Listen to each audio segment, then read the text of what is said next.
Oh, welcome to the Sharpe Show. So happy to have you with me this evening, right at 7:30 p.m. on the East Coast. And I know I've been out for a couple days. It's true. I have been spending some special quality family time and working on another project that has been taking up a lot of my time during the day. And also, of course, those two things, and then trying to get myself out here to do a couple of shows. So I appreciate your patience very much. I really do. Some of you have been asking me over the past week or so to start talking about the tariffs. I get it. I didn't want to talk about them. Why? Because I said what I said, which was, we'll see. I didn't think they were going to stay. I told you that. I think that it was going to swap and mix and match. I told you that. I thought whatever I say a week from now would be different, because who knows if he'd keep them, if he'd get rid of them, if he'd make special changes or whatever. I had a feeling that was going to happen. So I assumed something weird was going to happen. So why bother saying anything until something happens? Well, something has happened. So I thought, since something's happened, I would actually bring this up. And what we're getting is very funny. The people who don't like Trump are still talking about how everything he does is wrong. The people who love Trump are still talking about how everything he does is right. Clearly, neither of those two things are true. But the question is this pause, the 90-day, for those of you who don't know, all the tariffs, not all of them, but the vast majority of tariffs that Trump put into place with his executive order were paused for 90 days, right? So half of the people who hate Trump immediately go, see, he's stupid, he screwed up, and now he's had to go back and see how dumb he is, and all those people are broken, and it's terrible. One side, other side is, man, I told you, 4D chess. The whole world is bending the knee to America, and that's what's happening. And the question is it either? Is it really one of those? Is it that black and white that he either just completely screwed up, overpushed, right? Overpushed himself too far, overreached, and now had to come back? Is that what it was? And he screwed up? Or was this really the plan the whole time, right? Was this the plan the whole time? I thought, how can I find something to talk about that will make some good sense with this, and we can actually chat about this? It'll make some sense. And I thought two interesting videos. One's from the BBC and one's from CNBC, which I thought were probably, when it comes to mainstream media and Trump, the closest I was going to get to neutral. I'm not saying it's neutral, but Fox would not have been neutral. MSNBC would not have been neutral in any way, shape, or form. So I said, how can I find something that I would think would be as close to neutral as possible, and then still be able to have a conversation about it without everybody wanting to throw up? So we'll see if I got it right or not. I think I got it right, but we'll see. And we're going to chat about it. And so let me start this one. And before I go there, I'm asking an important question. You know it. I know it. We all know it. This is going to be a good video. We know this. So click the button known as Lima, India, Kilo, Echo. If you don't do that, people aren't going to see this, and then I can't grow, and then we can't grow, and we can't be cool. And I want to be super cool. So please click that button. It does matter. Please do so. All right. Let me pop this up if I could, and we will begin, or as the Japanese say, hajime. We will do all of those. All right. Donald Trump says he is open to talks with Chinese President Xi Jinping after imposing an even higher tariff of 125% on China. In a dramatic shift in policy, the US president has paused higher tariffs on goods entering the US, with the exception of China, which has announced retaliatory tariffs of 84% on US goods. Now, this idea of saying, hey, I'm going to withdraw or pause, I'll use his phrase, we're going to pause them for 90 days, but we're going to hammer China even more. I think most Americans, if this was the way Trump did it, would actually be okay with this. Now, you may not be. I'm not saying you specifically, you may not like this concept. A lot of people don't like tariffs at all. I get that.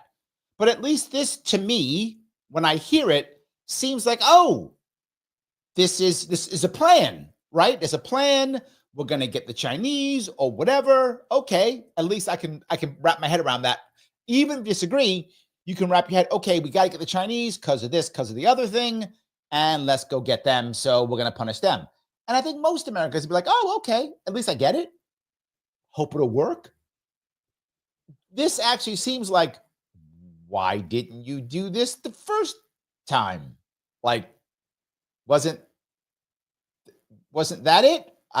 But anyway, so this one, I think most Americans are actually pretty happy with this, because a lot of Americans, China is the enemy. We got to get them. So I get this piece. That came into effect just over an hour ago.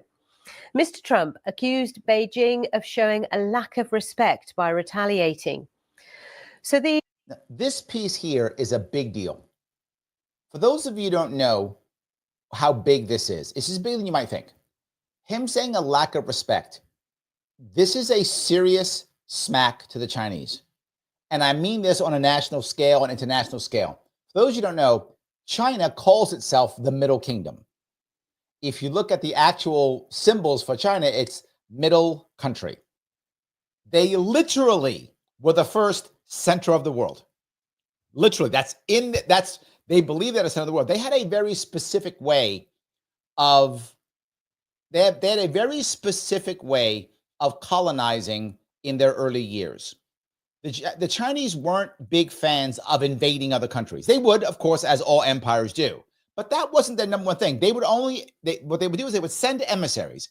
True story. They would send emissaries to all the local bordering states, and Vietnam, or at that point Korea, wherever the state was bordering them. They would send their emissaries over and go, you have to accept that China, and the Chinese king is not a king, he is an emperor. He's not a king, he's an emperor, and he rules the entire world. China's the center of the universe. Accept that as true. Give us cash and gifts and say that, and we won't invade you. I'm not joking. That was the thing that you should do. And most states were like, okay, the Chinese army is massive and huge. We don't be invaded. Here's goods. Here's stuff. Yep, you the man. You awesome. Love ya. Right? And boom, Chinese will go away. I'm not joking. They just go away, take the goodies, go away. It was basically a protection racket. That's how the Chinese, compared to other empires, ran a lot of their empire. Now, you say, no, Vietnam is not going to be your vassal state. We are our own kingdom. Okay, now China's got to invade. Now the Chinese come and invade, hammer you out, knock you out badly, take some of your territory, not much of it, and go, can we have our goods now? And they will go, okay, yeah, sorry, here's your stuff. Move on. Why does that matter? Because Chinese today still know that. I know that. I know Chinese people know that. That's kind of who they are. So what China attempted to do with their reciprocal tariffs was, we will then show America that we are the center and they are not.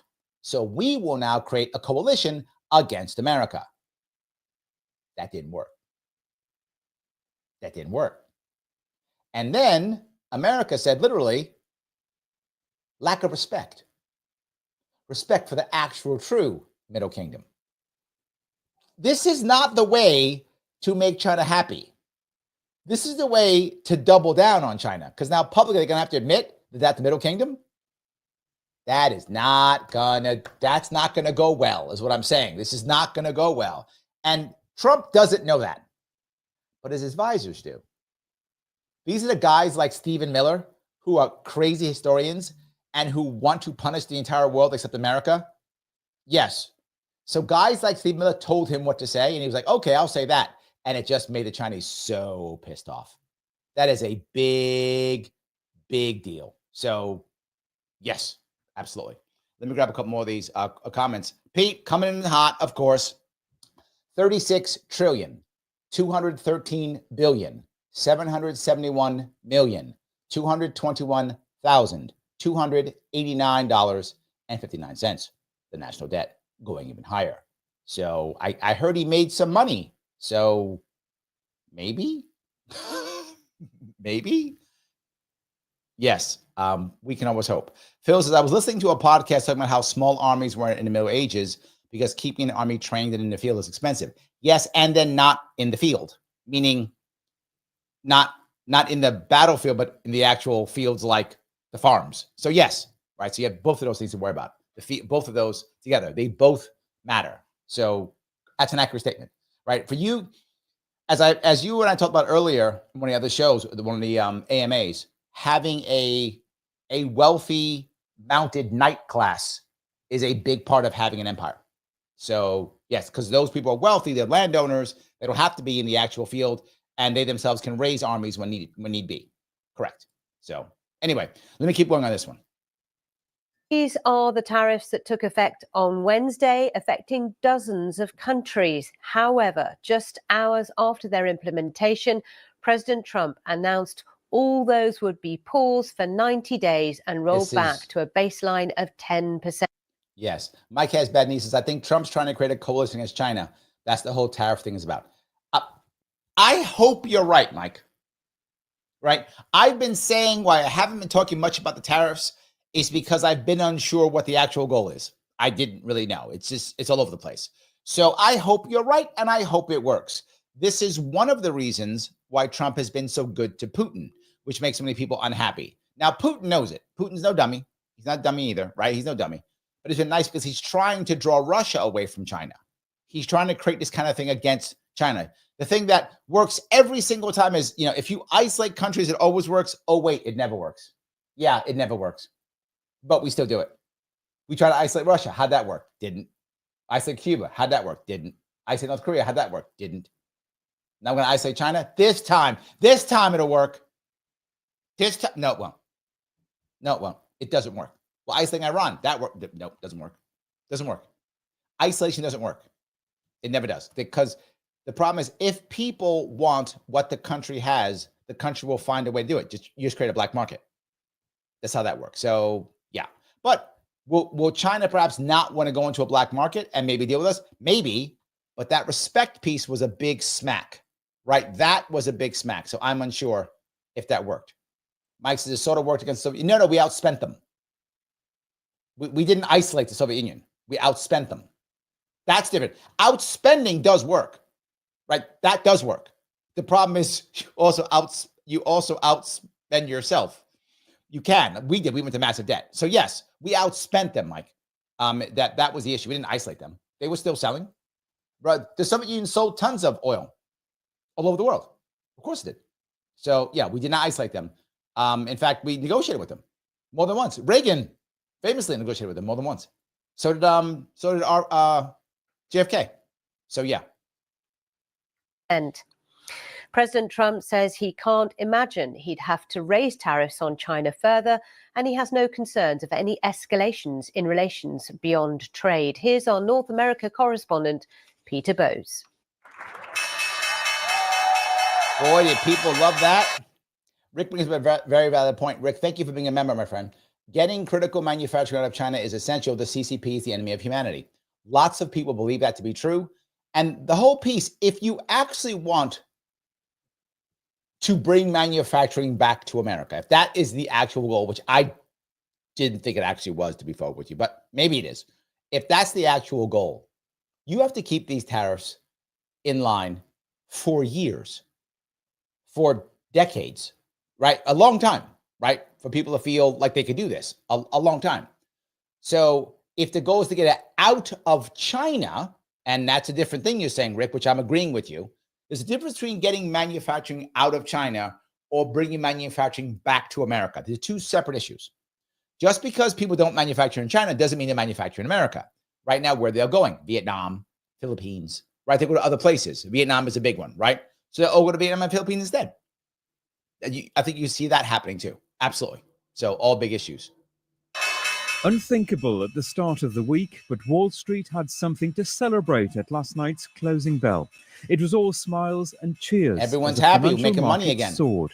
Stock prices jumped with one of the biggest one-day gains in history as soon as Donald Trump revealed a 90-day pause. Share prices in Asia also rebounded strongly in early trading, recovering after a tumultuous week. So the question becomes, this is what a lot of people are saying now, was this market manipulation? Is that what it was? Was this market manipulation? And you might go, Larry, why do I care if he manipulates the market? Well, because in many crashes, I told you guys about this before, there's a thing called burning your books, right? What does that mean? If you are a financial advisor, I mentioned this before, some of you remember this, The top 10 to 20% of your customers are 80% of all the money that you have under assets under that you have under you, right? So when you know things are going to go badly, you tell them, you don't tell the rest. But Larry, that seems unethical. Yes, and happens all the time. Both unethical and happens all the time. So now I'm this guy I'm some financial advisor. My top 10 to 15, 20% of my clients that go, look, you see this thing happening now? Get out now. Trump's about to throw tariffs on some stuff. Get out now. Well, how would this advisor know this? Well, because Trump's friends with, this is theory. I'm not saying this happened. This is the theory that many people who don't like Trump are saying happened. I'm not saying this happened. What I'm saying is it is not unheard of. This is what they're saying happened. So then, the heavy hitters, the Charles Schwabs or whatever of the world, right? The heavy hitters, the guys who run all the big financial banks, talked to Trump and said, what are you going to do? He went, I'm going to throw tariffs on. And again, not saying it's what happened. This is what they're saying happened. And they went, okay, and let the word out to their top heavy hitter advisors who have, X $100 million under assets.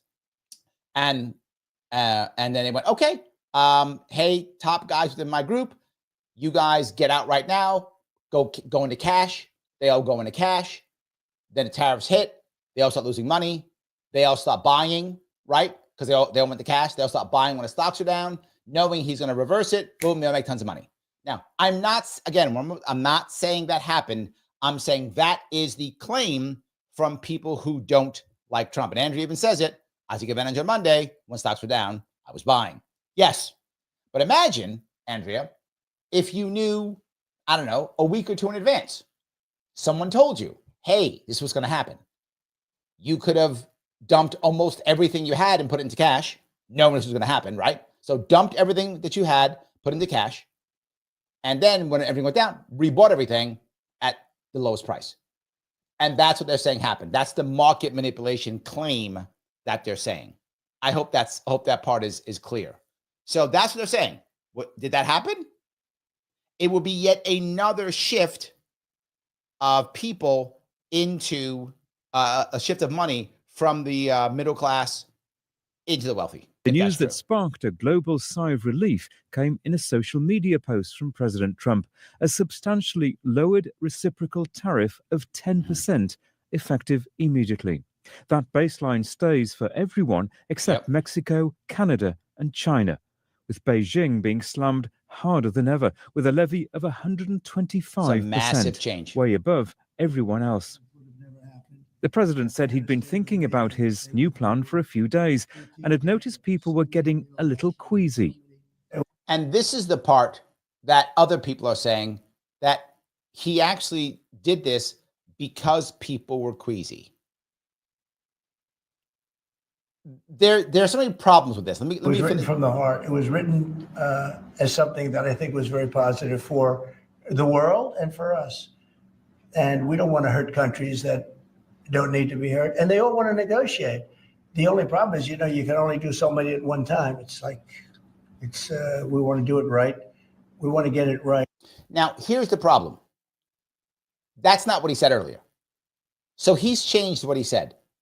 So the question is, did he actually think, as he said, I wrote it from the heart. This is the right thing. Tariffs should stay in place. We have to bring, manufacturing back to America. Does he honestly believe that? If he does, why would you pause? You shouldn't pause then, right? If he honestly believes, hey, this is a long-term thing. It's what he said. It's what his people said.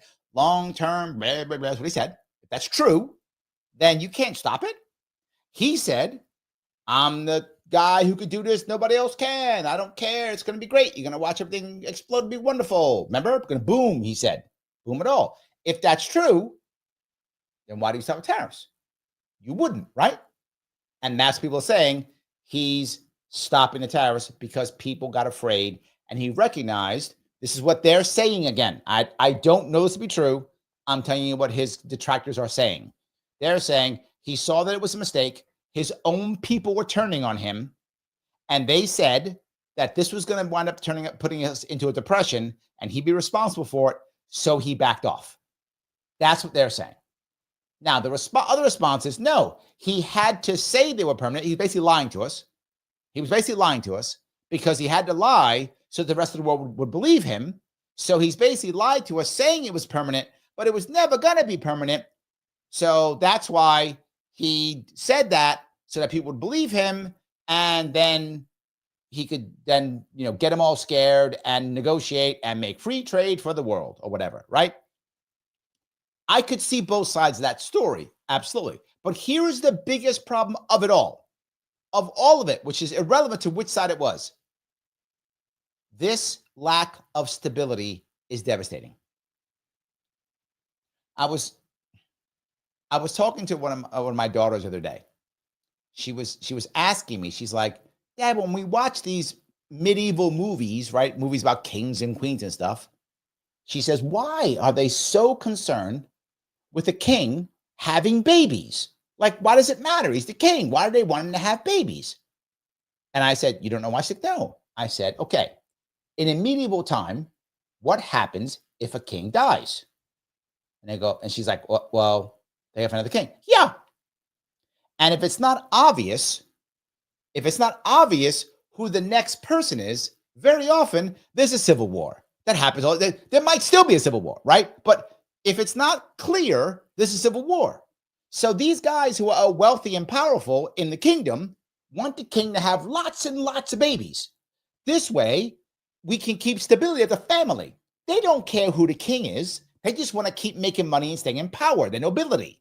So they're like the permanent Washington of the medieval ages, right? They just want to make sure that there's a way that they can keep stability and they're not going to war every 5 minutes. To Phil's point, they don't got to keep raising armies and fighting people. They don't want to do that. They want to keep making money and staying powerful. That's what they want. So king has lots of babies. Fine. We got a nice dynasty and the people don't have to go to civil war. We keep making money. The concept is the same here now, right? The people who are in power want stability so they can keep making money. That is their goal. Let's keep making cash and staying in power. I'm not mad at them for it. It's true. They want stability. Now, that also goes for smaller companies too, trying to get up and running. The lack of stability is terrible. It's a problem. It is a problem. And this is my biggest issue with this plan, whatever this plan is not whether he wants to keep the tariffs for 90 days or 20 years or whatever. The communication, and maybe my gut says he believes this is the only way he can do it. I don't think that's true, but I think he believes that. The communication is so bad in this case that what's actually happening is just creating more instability. That's a problem. What's the goal? The goal changes every other week. But no matter what, the thing that's amazing about this guy is no matter what, it's a win. I mean, I got to respect the game. No matter what, it's a win. If he'd have kept him for 5 years, win. Gets rid of him, win. Pauses him, win. Puts him back on 90 days. He won. Like, no matter what, he's winning. So he's always winning, no matter what. That's impressive. Thanks. Given what Mr. Trump has said in the last few days, his apparent change of heart came out of the blue.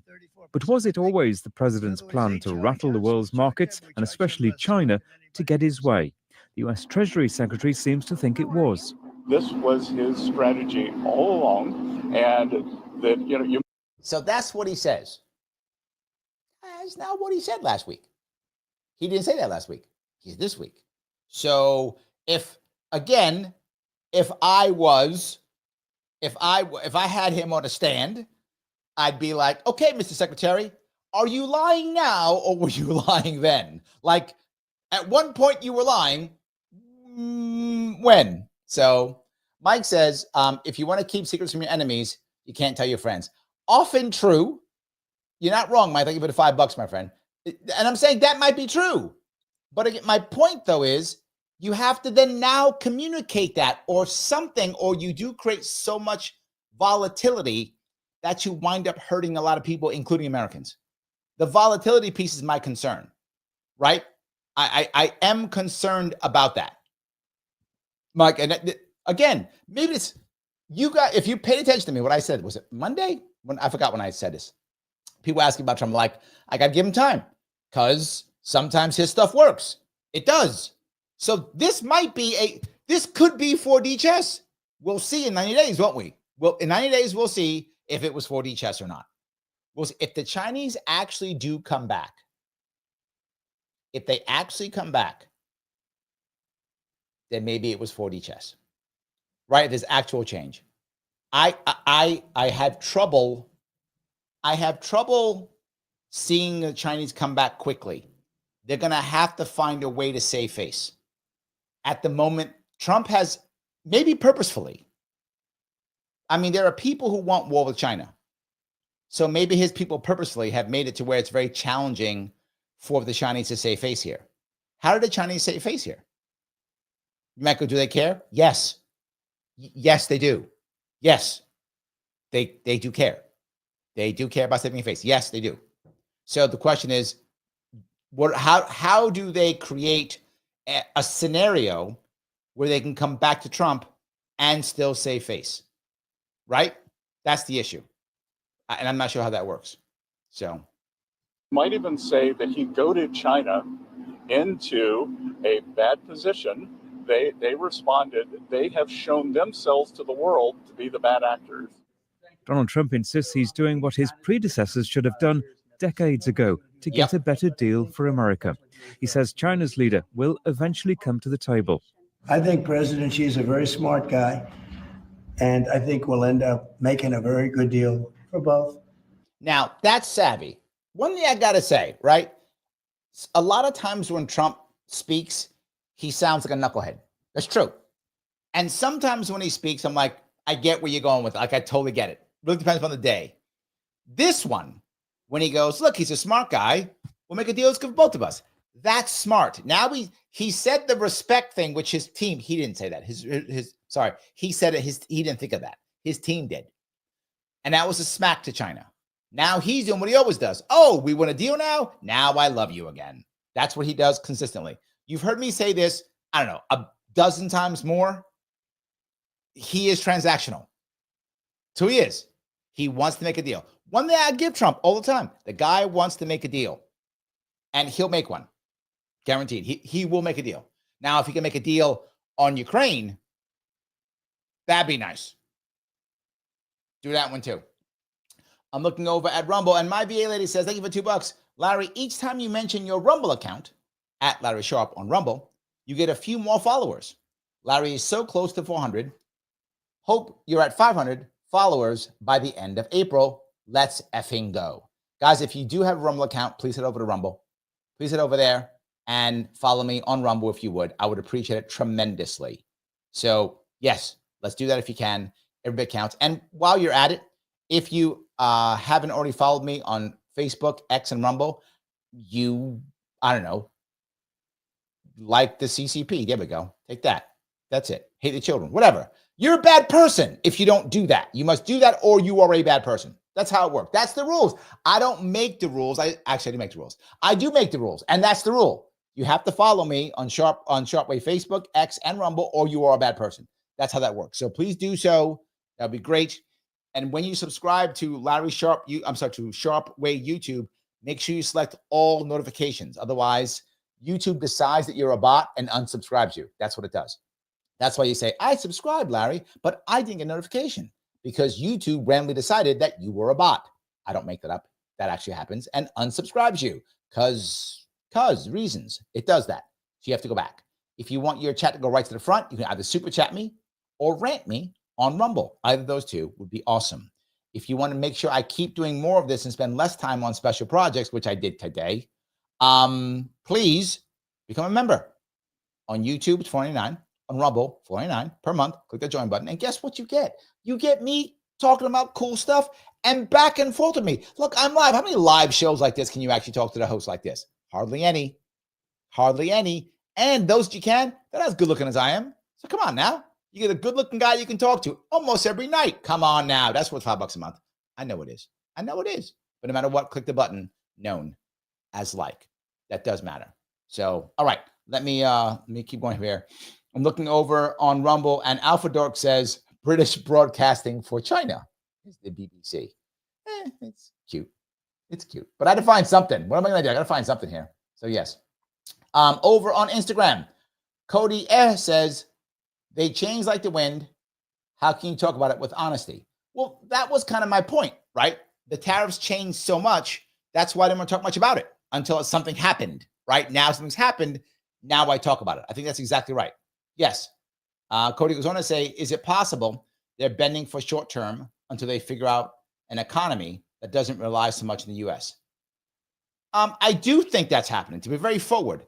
The rest of the world is looking to wean itself off of America. That's already happening.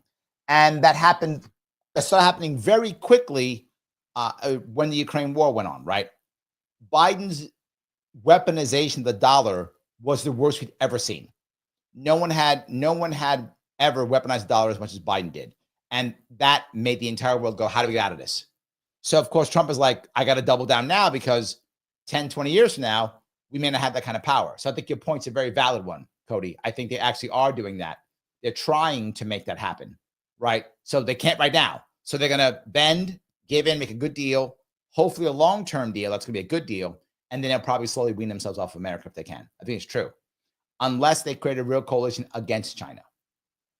Rob says, will this coalition formation goad China enough that they lash out and perhaps move against Taiwan? Yes, that is absolutely a possibility. Let me repeat that. Yes, that is a possibility. That is a possibility. But the lash out will not be an invasion. It will be a demand.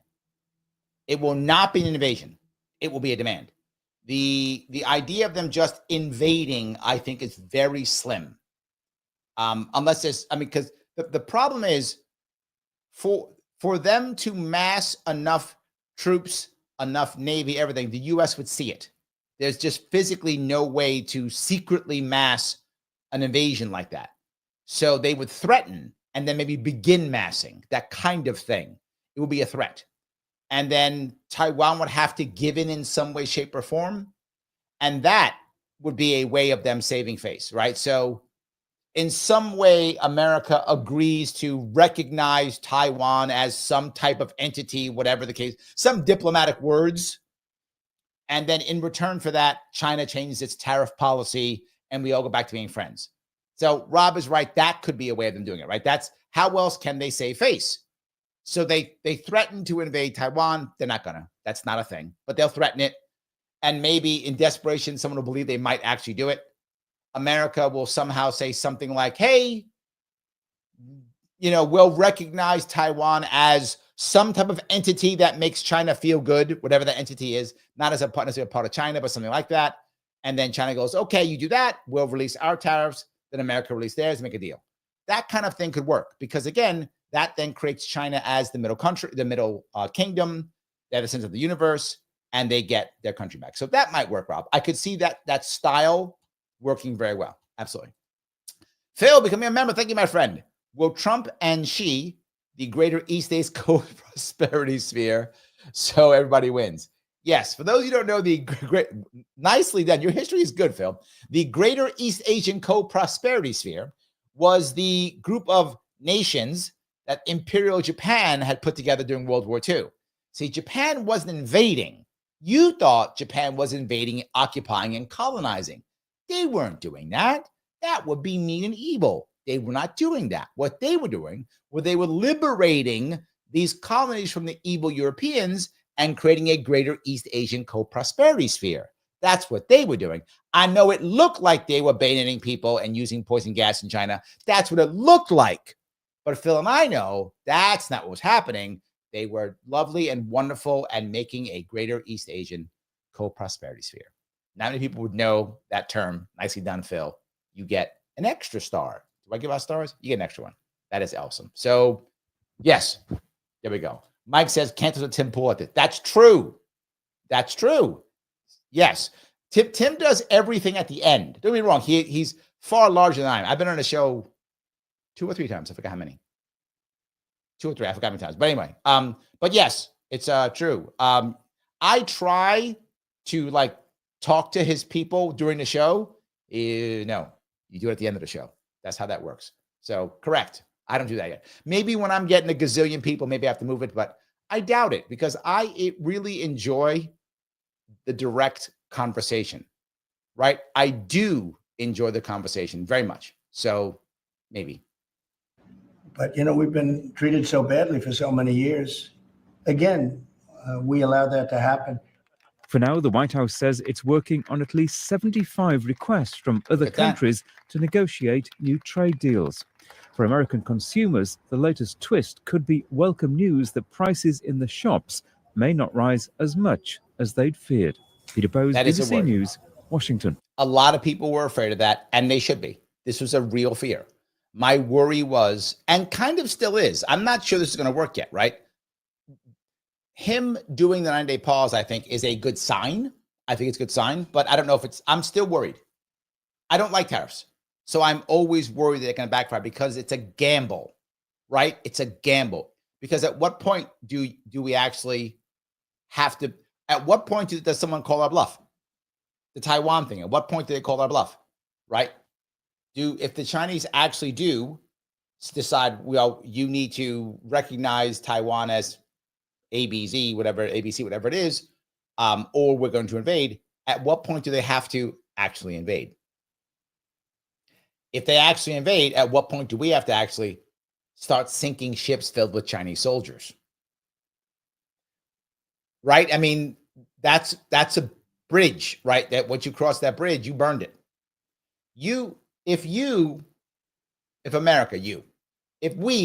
American, if America actually starts sinking Chinese ships with troops on it to the bottom of the ocean, how do you come back from that? Right? How do you come back from that? Or do we not? And let them literally invade and fight on the beaches of Taiwan? Do we and just support them through something else? Do we send fighter jets in to bomb their people? Anyway, I don't want to go down that road. Let's not go down that road. That is a concern. Liberty says Larry Sharpe better than Tim Pool. True, but Tim Pool's up. I liked him. I liked him. So, but yes, does I don't like him. Yes. Her says we can't compete with slave and child labor. True. Yes, but the reality of it is China is no longer the cheapest place to make things. It isn't. It hasn't been for a long time. It hasn't been the cheapest. The advantage the Chinese have is they have the infrastructure that a lot of other places don't have. The infrastructure is the key, but they aren't cheapest. Vietnam's cheaper. Depending on where you are in Mexico, can also be cheaper because of transportation costs. Of course, we may put tariffs on them too. So, but they aren't the cheapest. So, yeah. Well, I talked to Daniel Lippman, who's the White House reporter at Politico. I asked him for his assessment on the pause of the higher tariffs. It looks like he did not want to have a depression or a major recession on his hands where he would be the only person who would get blamed for that. So his Treasury and Commerce Secretary were with him almost 24 hours ago in the Oval Office explaining that financial markets were on the verge of seizing up and that he had to reverse course. And he's gotten so much criticism from Republican senators, even top supporters like Ted Cruz, who said this could have been.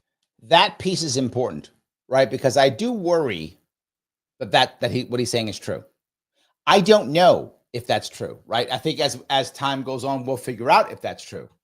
But I do worry, because if that's actually true, that means he just rolled the dice on this and said, yeah, we'll just do that. And then right after that, he's like, oh, I screwed up. Pause 90 days. And I still won. So yeah, that's my, yeah, I'm not sure. So yes, I'm not sure. Oh, don't mess with Tim. Stop. Why are you messing with Tim? Anyway, let me keep going. A massive mistake if we had kept these tariffs on. And so that clearly spooked him and he didn't want to get that type of blame. Which is really interesting because he, till that point, had been saying, we have to endure the pain. Yes, markets are explosive. We're seeing. She's right. I don't know if the guy is right. I mean, he could be. He may have inside information I don't know about. But she's correct. Just like a day or two ago, he was like, and we got to endure this, and we're going to hold on. He was Bane. We must endure. Reaction, but we're going to see this one through. I've got the courage to do that. Yep. But actually, he didn't have a choice in the end. Yeah, I don't think he had the courage because he doesn't want to have Republicans lose out big in the midterm elections next November, next year. And that also was a valid fear, right? If this had failed, right? If he had done this and next year there was a depression or a recession or whatever, if that actually happened, Republicans would have got slaughtered in 2026. That's true. That would have happened. The Republicans may still lose in 2026. At the moment, I don't see that. But again, there's still time for the Democrats to come up with their cool policy or their savior or their Bill Clinton 3.0, whatever. They have time to create that. So it's not over yet. At the moment, I don't see it happening. At the moment, we'll see. But the other thing is, though, Trump isn't great at coattails, right? It's really, Trump is able to motivate people when he's on the ballot. When he's not on the ballot, he's not amazing. He's Obama wasn't amazing either. They're not great at it, right? They aren't that great at it. They're not great at coattails. So who knows? But this part could be an interesting piece. So Matt says, that's why I got to flex my early membership. So when Larry has 10,000 people watching, he remembers me. I hope I can get 10,000 people watching. If I can get 10,000 people watching this show, we literally could change the country. There's no hyperbole in that statement. If I had the platform that any of these heavy hitters had, if I had Tim Pool's platform, if I had Glenn Beck's platform, if I had Joe Rogan's platform, if any of these guys' platforms, right? There's no doubt that we could change a lot because most people don't understand how this works at all. They have no idea. And they're stuck in a left-right paradigm, and it's common, and they're stuck in echo chambers. It's common, right? And they just want their guy or gal to be right or their guy or gal to be wrong. And that's it. That's what they care about. So let's hope one day that's true, Matt. Let's hope one day it's true. Remember, he was elected on a basis of reducing prices and combating inflation. He had blamed Joe Biden for that. And so for prices to go up wildly with iPhones and every good basically coming into the U.S. except for some select goods from Canada and Mexico, he was not willing to see that through. And so we should remember he loves to keep people on their toes. He had The Apprentice. The problem with a guy like him talking right now, what he doesn't get is it's so obvious that he's biased that it makes it hard for someone who isn't biased to take him seriously, right? If he's preaching to the choir, amazing, right? If you already don't like Trump and call him names and that kind of stuff, this guy's perfect. Yeah, he's bad and stupid because you already think that. So that's easy, right? The problem is, what if you either actually like Trump or the reverse? You just think he's I'll use the point that Hirsch brings up here. He says, Trump is our best hope in a crazy world. I wouldn't say best. I would say right now only. That's what I would say. The Democrats don't have an answer. There's no other answer to look at. They don't have an answer. Their answer is, well, he's really bad. Okay. And you're going to do what? Oh, nothing. I'm not going to change anything. Oh, well, then I'm going to go with him. You can't go with him. Why? Because he's really bad. Okay, he's really bad. So you're not bad? No, I'm not bad. Great. What are you going to do? Oh, nothing. So I'm going to go with him then. Because you're going to do nothing. Yeah, but he's bad. I get it. He's bad. You don't like him. The orange man is bad. Got it. Heard that for a long time. Almost 10 years now. Heard it for a long time. So what are you going to do? Nothing. Yes. And the problem is, if you already think he's bad, this guy's wonderful. You nod your head. Yep, he's bad. Why are these crazy people voting for him? He's bad. But what if you just think, I'm just going to go with him? As you guys have heard me say many times, I live in New York City. Lots of people who voted for Trump that I know don't like Trump. Lots of people across the country, I'm sure. I'm talking about my city, but I'm sure it's across the country. Don't actually like him. But they voted for him because of what Hirsch just said, which is, it's nothing or him. I know nothing doesn't work.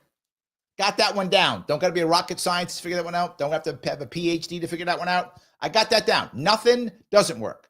I'm going to go with him, which is why when the tariffs hit and people were like, what? Why is the amount of people who I saw going nuts? Why aren't people fighting? They hate tariffs, but why aren't they fighting? Because the alternative is nothing. So you'd rather just give him a shot. Maybe he knows something. Maybe he's doing something.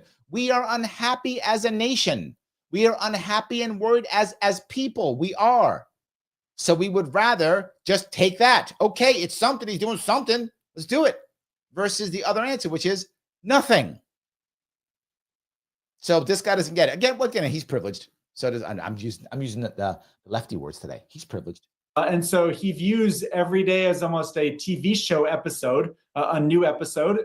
And so he wants to kind of keep people tuning in and having lots of suspense and wild twists and turns. And so today, well, he certainly delivered on that for sure. And the question is, what damage has that done? Because now, that's a valid question. Terms of trading partners, countries around the world, there is a lot of distrust.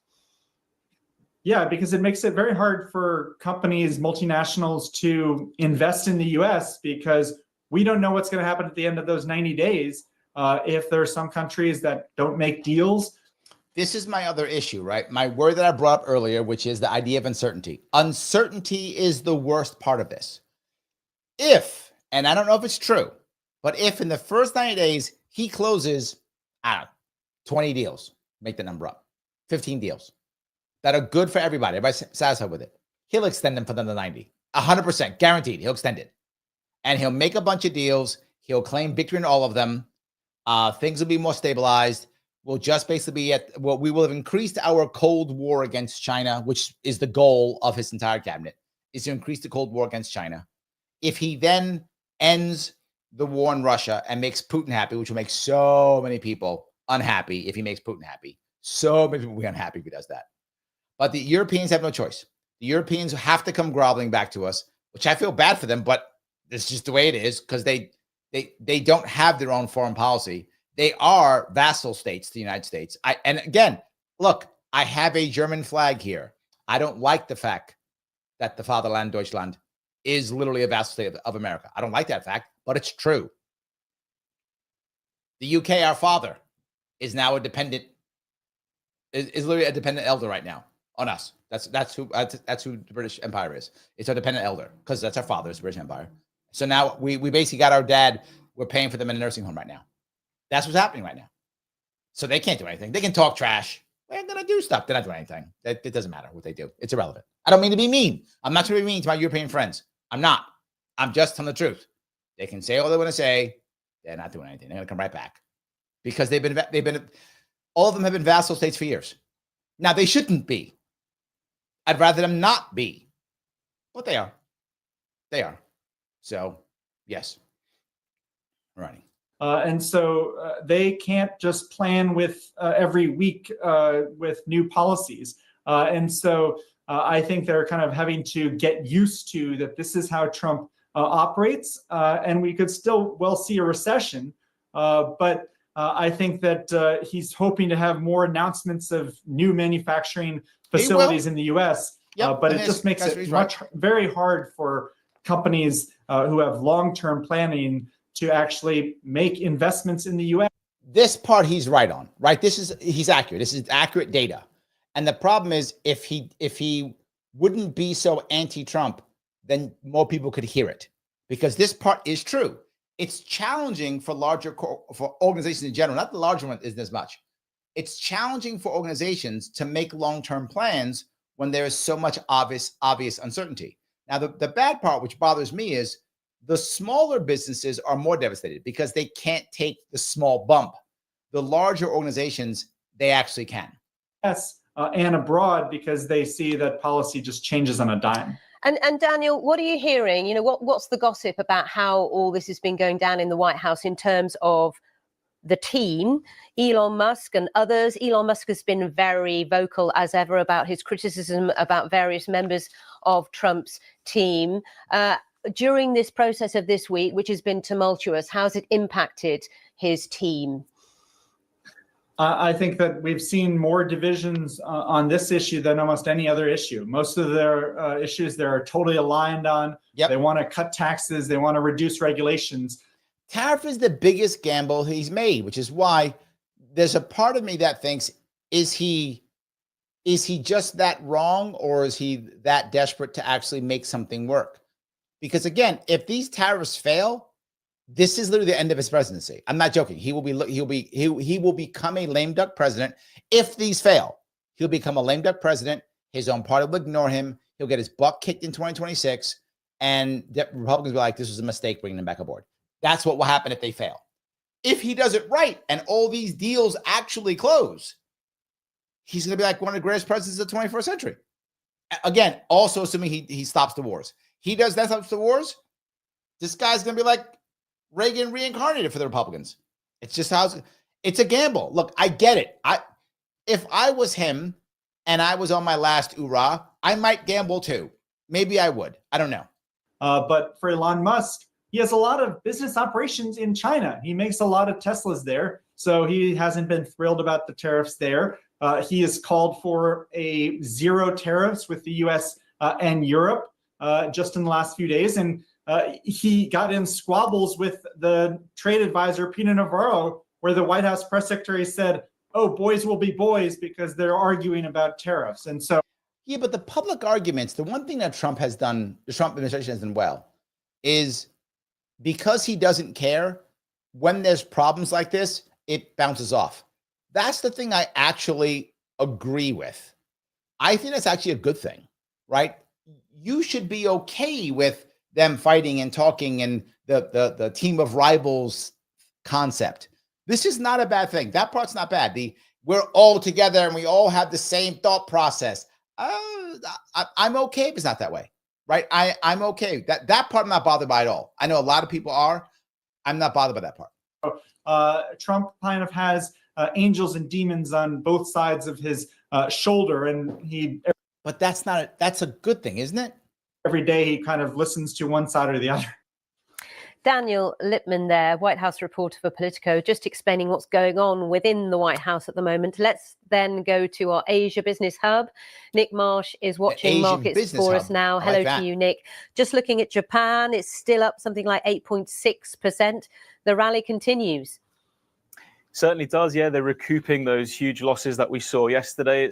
Now the question becomes again, the idea of people actually moving, and so the idea with the markets moving up, the question is, did the wealthy make more money relative to others or not, relative to normal? I'm going to use more money, but was this market manipulation for the wealthy? That's the question. Same picture in Seoul, in Taipei, in Australia as well. You know, these are key manufacturing hubs that we're talking about, big exporters to the United States. They're going to start negotiations with Washington to see what can be done there. The big exception, obviously, that you've been covering all morning is, of course, China. That's facing this incredible 125% tariffs after Beijing said that it wouldn't be negotiating. Now, clearly, that is a blow to China. They had been hoping to.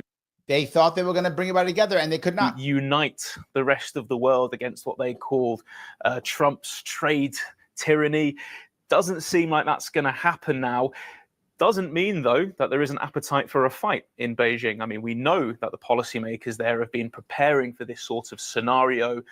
And that's the point I want to bring up for that. They are preparing for that scenario. There may still be a fight in China. It's possible. My gut says they will find a way. I'm not sure what that way is yet, to actually, they will find a way to actually save face when they're negotiating. They have to. I don't see another way around it. I'm not sure what that is. Maybe it's Taiwan. Maybe it's something else. Maybe they make a deal to allow Chinese cars into America or something. I made that up. I don't know if that's true, but something like that. There'll be something I think they have to do. Lunatic, thank you for the membership, my friend. He says, how many are mad the dollar is failing? It isn't real. Just an accepted concept of exchange. It's all control.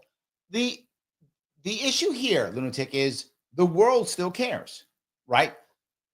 Two parts to this. And this goes back to the other guy was saying on Instagram. Who was that guy on Instagram again? It was Cody on Instagram. He was talking about the idea of them trying to get off of the dollar or walk away from the US. I think that's actually happening. I think it is happening. The problem is they're not ready yet. For no matter what happens to money or currency or the dollar, still to this day, it's the reserve currency, and still I think, is it over 70% now? It was at one point, it was 90%. I still think over 70% of all international transactions are done in dollars. So you still need dollars right now. The Chinese economy isn't growing as fast as it has been growing. So people still need the American markets. They still need them. But something else they need, which people don't talk about. Yes, we have trade deficits with a lot of these countries in goods, but not in services. And people don't talk about that. America has a massive surplus in service trades, not even close. What's one of the biggest ones we have? The one that we should not be so huge, but it is finance. So all these companies who still need dollars because that's what the system is, all these companies that still want to borrow money so they can grow will need American financiers and American financing. Can they go to Singapore? Can they go to London? Of course they can. Can they go to Frankfurt? Of course they can, right? These are all places where they have a massive financial industry, right? Of course they can. Can they go to Oslo? In theory they could, but Oslo is, in theory they could. But probably going to go to like London, Singapore, maybe Frankfurt, someplace like that. In theory, Toronto Stock Exchange, maybe. So there's places they could go. It's just a whole lot easier and a whole lot more effective and efficient to go right to America for financing. And I don't mean American government, American companies. So they while you're right, it isn't real. It is real. And why is it real? Because we've decided it's real. Like you said, it's an accepted concept of exchange. Correct. It's accepted. So can we find something else? Of course. It's accepted because of culture.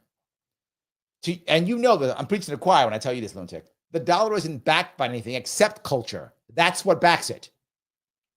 The dollar itself has no value except what we decide it does. And we have decided the culture. When I say we, I mean all of us, right? We all have it. We've accepted the dollar has value. Why? Because you don't change it overnight. So it will take time. There are a lot of people across the world who are not mad the dollar's failing. You're right. They're not mad. But not because they don't think it's real. It's because they want to eventually move away from it. They don't like how America weaponizes the dollar, right? Because they can. So they don't like us weaponizing the dollar. Correct. So thank you for that. I want to show, if I could, a different side to this. This is a side, this is from CNBC, and this is talking about individual Americans and, dealing with the tariffs and the uncertainty, small businesses. This is from CNBC. In this tiny warehouse in Northern California, Dusty Kenny is getting her products ready to sell on Amazon. We make baby spoons, baby placemats, bento boxes, bowls, plates, cups, and we manufacture them in China, and they come via sea in all these boxes here. But now Kenny is facing a giant additional cost, a 125% tariff on all her goods coming from China. Now, the problem is people say, well, this is what people will say. Well, wait a minute. No, China pays. No, China doesn't. Right? Her price to China is the same price. Right? So if she spends whatever, 25 cents per spoon or whatever, I don't know how her spoons cost. Say 25 cents per spoon, she still spends 25 cents per spoon. Right? So the 125%, right? So if she's got one spoon for 25 cents, now she's got to pay another, what's that, 37 cents? Is my math right? No. What's 25? 1, 4, 12, 6. So about another 32 cents. Is that about right? Whatever. She's got to pay another 32 cents. She's got to now drop 32 cents extra. So now that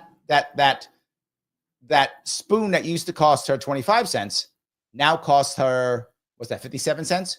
Now costs her 57 cents. It went from 25 cents to 57 cents. The price of that spoon doubled. doubled. Now the Chinese will get that money. American government gets that money. That's how that works. So she now has to pay extra fee. Now, what is she going to do? They might go, but Larry, so what? These companies. Okay, if you're a massive company that has a whole bunch of stuff you're selling, a massive company that has big budgets, you can cut here or cut there or cut there. Got it. Absolutely. You could handle it, particularly if it's short term. What about her? Is she that big or that small? I don't know. It's a big chunk. All of a sudden now, is she going to be able to make her rent for that big warehouse this month or not? I don't know. But she's not a big business. She's opening up the boxes herself. She's not a big business. We have tens of thousands of products here in this warehouse.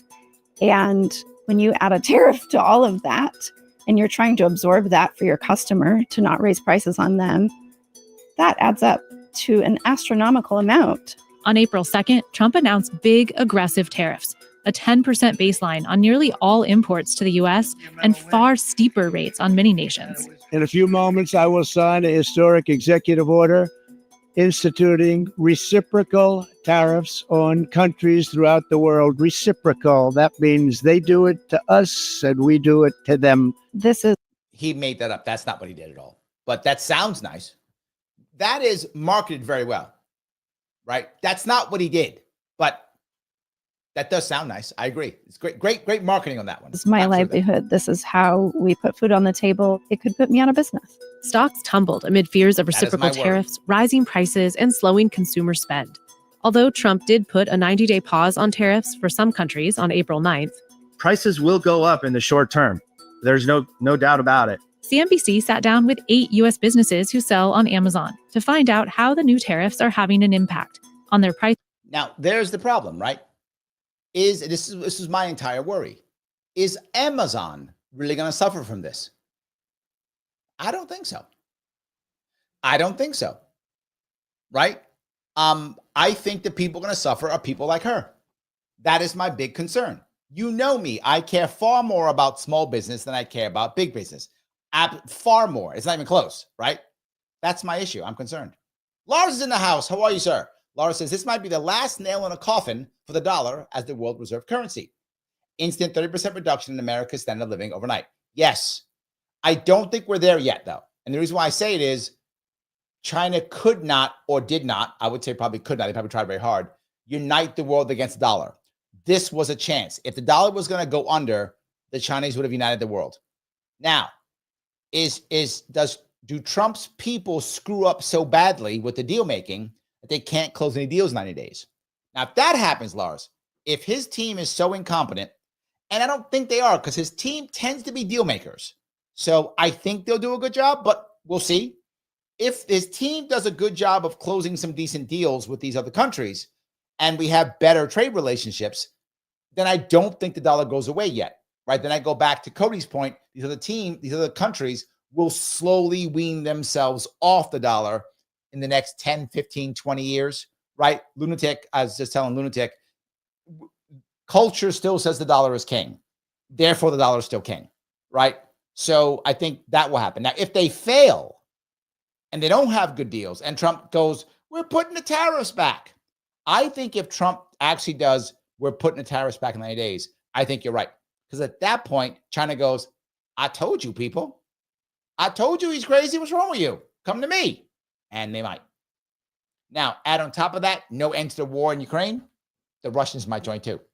He might, if he goes back, he might actually improve the odds or chances of BRICS being a thing.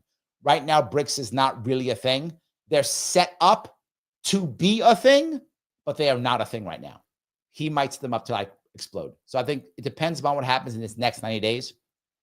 If Trump closes a couple good deals, if he does, if his team does, if his team closes a couple big deals, then absolutely he'll extend another 90 days and keep doing it and claim victory all day long and do a victory dance for the next 6 months. If not, we have a problem. So, yes.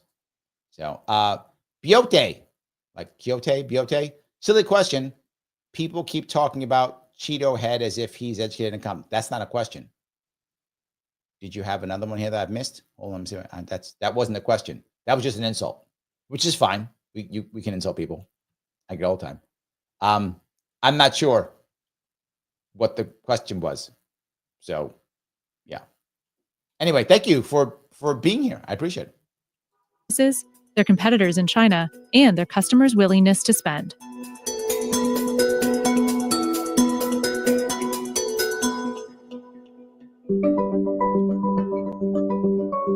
So hold on. Lunatic, thank you for the $5, my friend. Lars, this is to Lars. The comforts are illusions. We unite to live in cooperation, not competition, or our population is reduced by billions in a year to extinction. I'm not sure why you say that. I mean, are we talking like, I could see that over the long haul. I can't see that now. I mean, so the 8 billion of us now, is that right? I think 8 billion of us now, right? I don't see us reducing our population by billions in a year at all. I don't see any way. I mean, the only way would be an actual all-out WW3. That's the only way. Then maybe, yes, I could see it then in that case. But unless we have an all-out WW3, I don't see it. Even starvation wouldn't happen. Billions. There's too much food for us even to go billions in starvation. I don't see it. I don't know where you're going with this one, Lunatic. I don't know how you see that happening. Even if the dollar collapsed, I mean, and it's not going to happen now. Will the dollar eventually collapse? Probably yes. I think Lars is correct. At one point it will. It's just not now. If that was going to happen now, I think this would have been the tariffs that he threw out were a huge gamble because he could have spurred that. That was also my worry. It was a gamble, could have, but it didn't. I'm not with you on this, Lunatic. I don't see the comforts are an illusion. That's true, but I don't see the reduced population to extinction in a year. I don't see it at all. I mean, we're generations away from that. Generations away. I don't see it. I don't see it. Tariffs have been around since America's early days. But since the creation of the federal income tax in 1913, they've become a smaller and smaller portion of federal revenue, with some notable moments of tariff increases along the way. By the 2010s, the average tariff was just 1 to 3%. Then Trump sent tariffs soaring during his first term, taxing steel and aluminum from U.S. allies, threatening tariffs on Mexico and Canada, and launching a trade war with China. Sound familiar? Brands come to us panicked about tariffs. We started talking to our clients about recommending getting out of China a long time ago. Yep. When the first round of tariffs came up. And then Biden became president. We said, Biden's not going to remove it. Sure enough, most of Trump's first-term tariffs continued under Biden. And now Trump's back. He started with a 10% tariff on most Chinese goods in February. China retaliated with an added 15% tariff on some U.S. imports. Trump raised the China tariff to 20% on March 4th. That's also when whopping new 25% tariffs on Mexico and Canada went into effect. I was in a state of shock, and it was very sudden. We have to stop everything. We cannot afford selling goods anymore. So another one that the small businesses, right? The small businesses, what always bothers me, always scares me. Lars brings it up. He says, big companies can absorb costs for a little longer than small businesses. Yep. As an example, Apple airlifted 60 tons of iPhones from India right before the tariffs hit. There we go. There we go, right? They can afford to do this so they can survive longer than a small business just can't and gets hammered. Absolutely true. Just gets hammered. I completely agree, right? So that's always my worry. The little guy gets smashed. Nate says, population collapse is a valid theory. It happened to mice once. Yes. Oh, no. Could it happen? Yes. My issue wasn't that it couldn't happen or wouldn't happen. He said in a year. That I don't see. But yeah, look, is it possible for us to go extinct? Of course. Is it possible for us to destroy ourselves in some other horrible way, in a million horrible ways? Yes, of course. Not in a year. That's my only issue. My issue was the year part, not the population collapse part. Yes. Andrew says, but wait a minute. Wasn't the income tax thing since Lincoln? No, during the Civil War, we did do an income tax to pay for the war. And that type of income tax, while I hate it, I wish that's how we did it. Like, that's it. Oh, we have to fight a war that someone declared like an actual war where our country's in trouble, we have to income tax you during the war to pay for the war. If I have to accept income tax, let's take that one. Not just, I just can take your money which is what our current income tax is. I'm just taking your money. Why? Cause at least I'm paying for a war. I mean, something. And I'm sorry, one that's declared and or one that actually is affecting our country, not just one that I would like to fight because reasons. So while I'm not happy with that either, but that's what that was for. That was a little bit separate. So I hope that was clear. So, all righty. Lunatic says, civil to country to the world. Then current health conditions of Americans considered, jabs worldwide, weather, warfare, etc. Why did bunkers get built? Bunkers been built since the 40s, man. 50s, maybe 50s. Bunkers been built since the 50s. So there's 75 years of bunkers. So that's been a thing. There's like Twilight Zone episodes from 1959 talking about bunkers, right? Bunkers been built forever. So that's not a thing.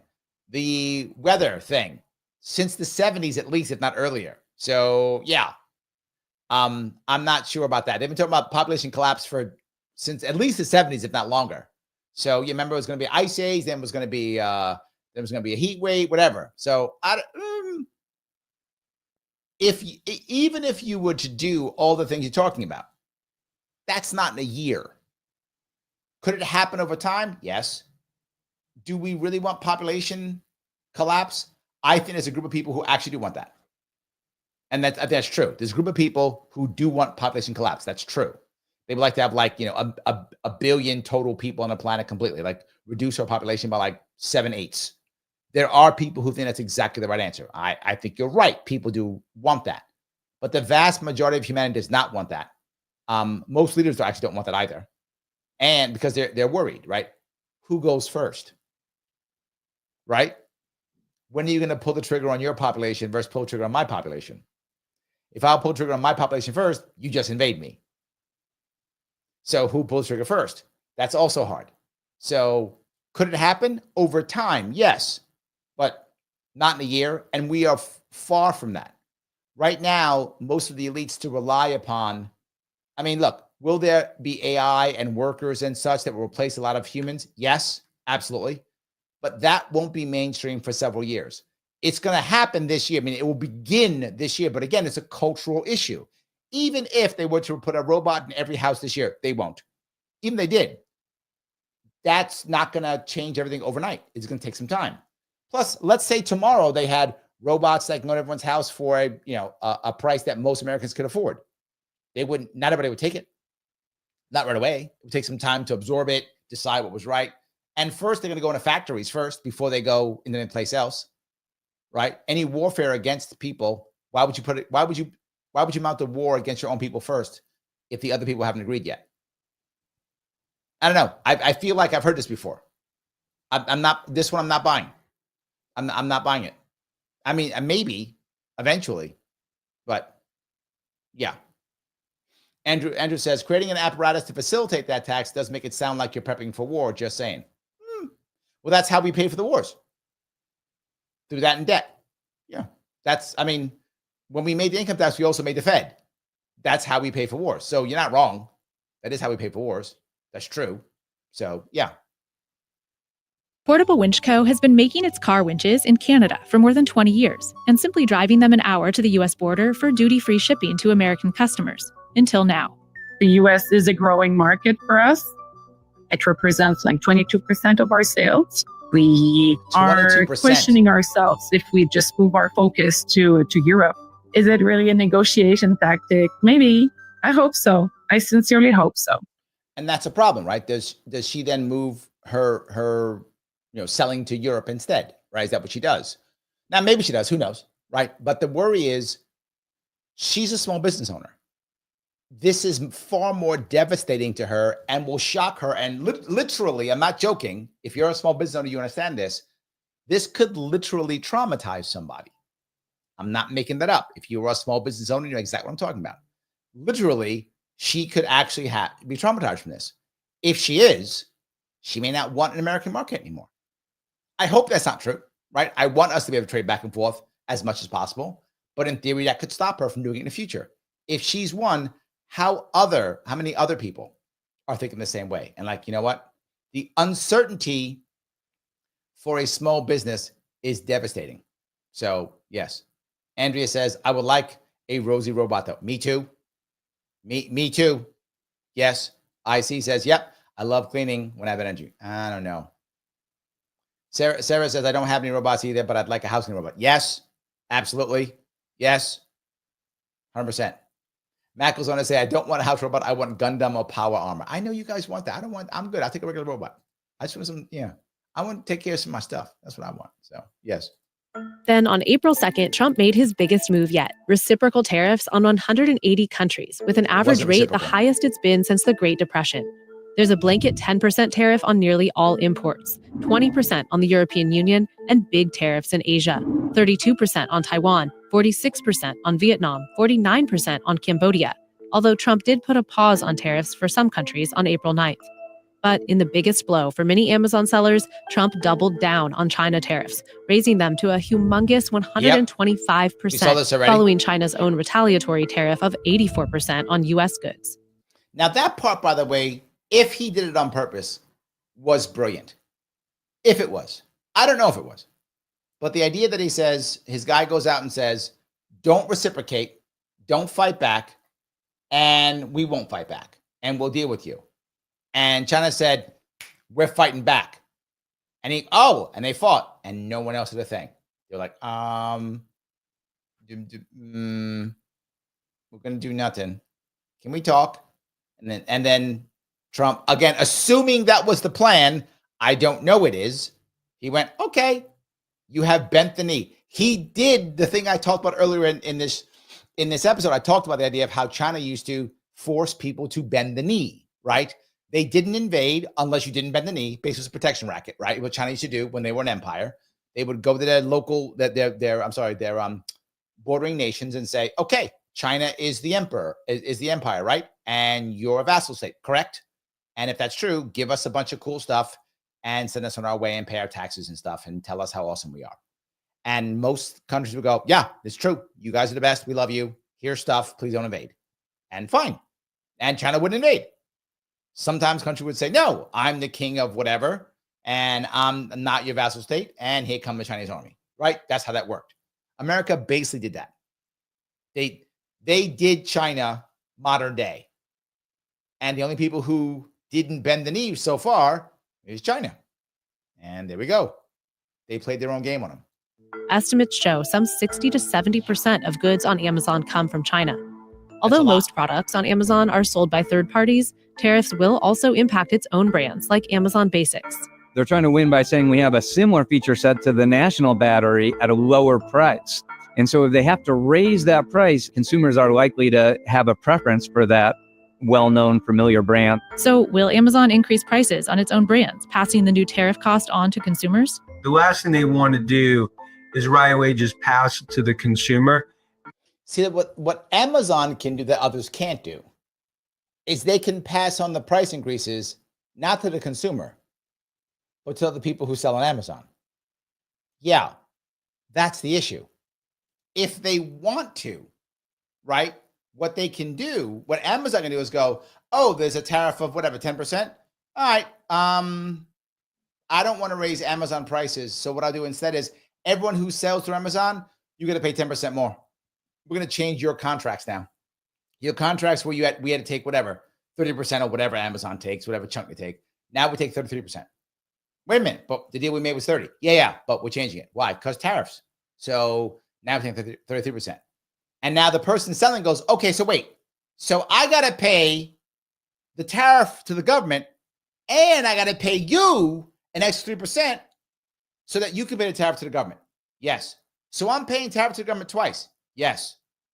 That's what happens when you're a big company like Amazon. That's how that works. Amazon goes, I don't want to pay for that. I'll make you guys pay for it. Okay, so now what does that mean? If you're buying Amazon goods that aren't Amazon specific goods like the Amazon Prime, whatever stuff, if it isn't that, then everyone else selling, their prices got raised twice. They pay tariffs twice. Isn't that awesome? That's how Amazon doesn't care. I mean, they care, but they'll get around it. This is another way how big business gets around it. Just do that. So they don't have to pay for it. You won't pay for it. That's it. You pay tariffs twice. Enjoy. Because you don't know how transitory this is. I think if it extends, that's the issue. After, call it 6 months, then a lot of those ultimately get passed to the consumer. As for whether third-party sellers will need to raise prices, I will hold my prices for as long as I can and just absorb those tariffs because I'm already competing against those Chinese sellers that are undercutting me. On Amazon, yeah. Yes. See? She's already getting Amazon, which is going to make everybody pay the extra fees for the tariffs so that they don't have to pay for their own Amazon products. Like that's how they're going to make it up, right? So they can keep their prices low. Now she has to now do that while she's competing against other people on Amazon in the Hunger Games that is Amazon. So yes. We'll probably increase the price by, 10 to 20% at some point. Tariffs are going to increase the price of toys for the consumer. There's no doubt about it.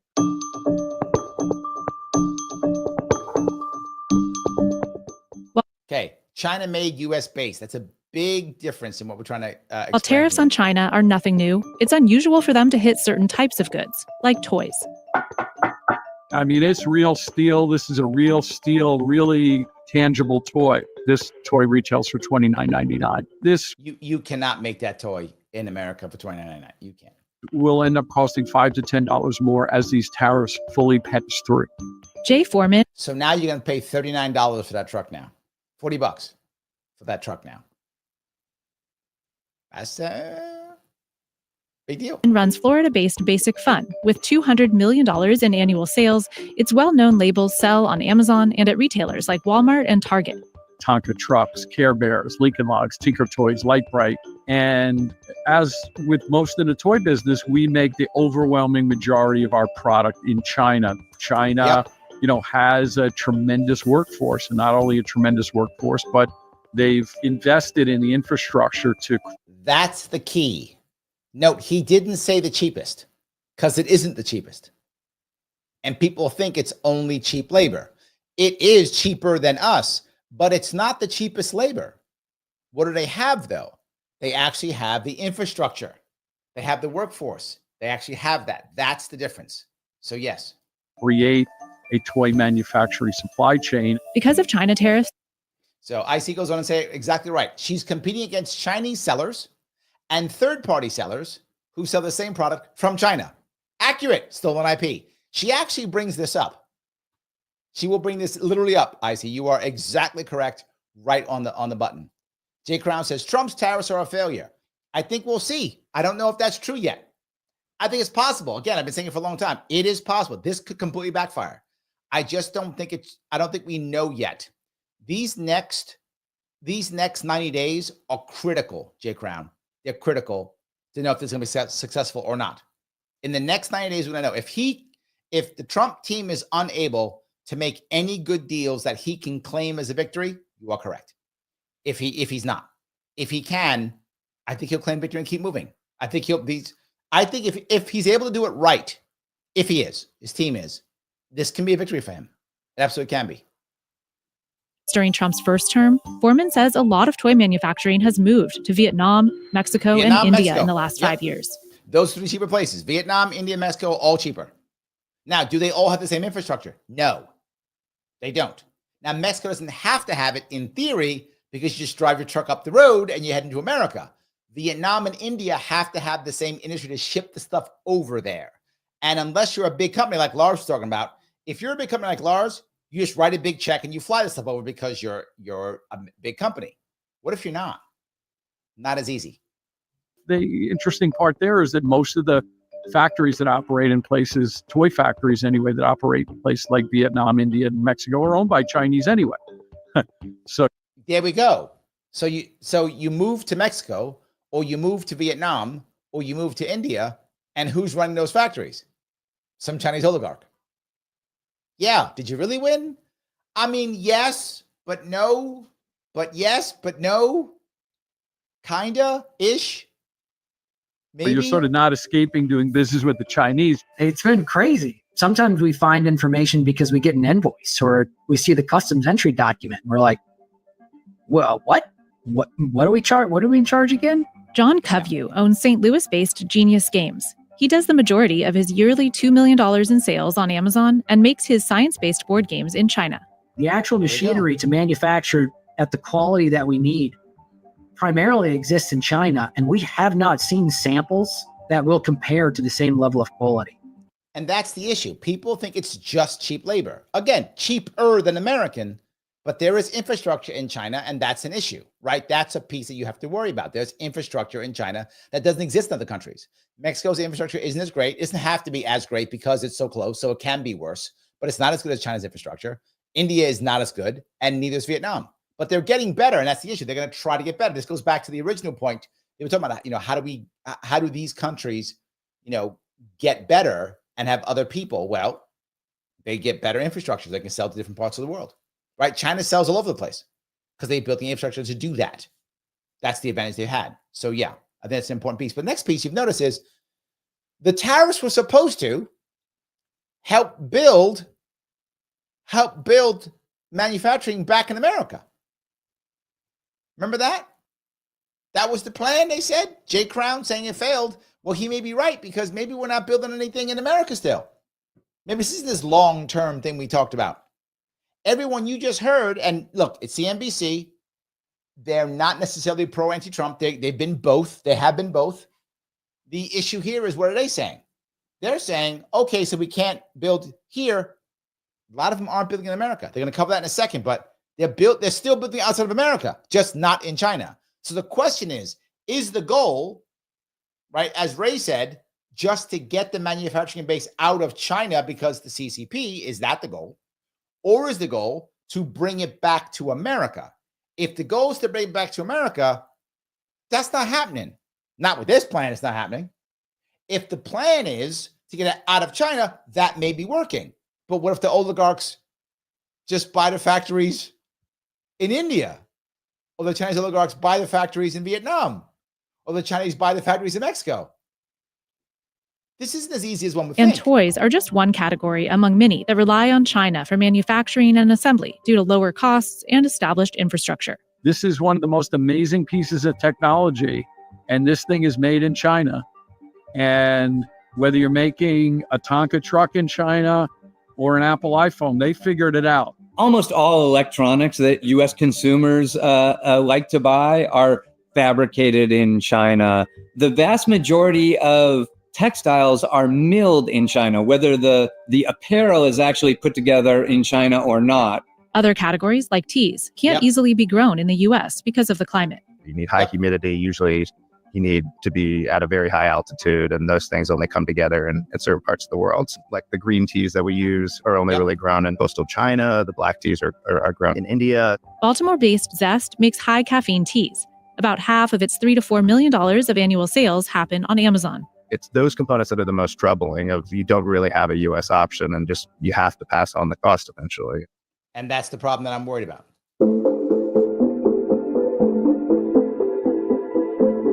And this is the plan. We're supposed to revive U.S. manufacturing. That was the whole plan, right?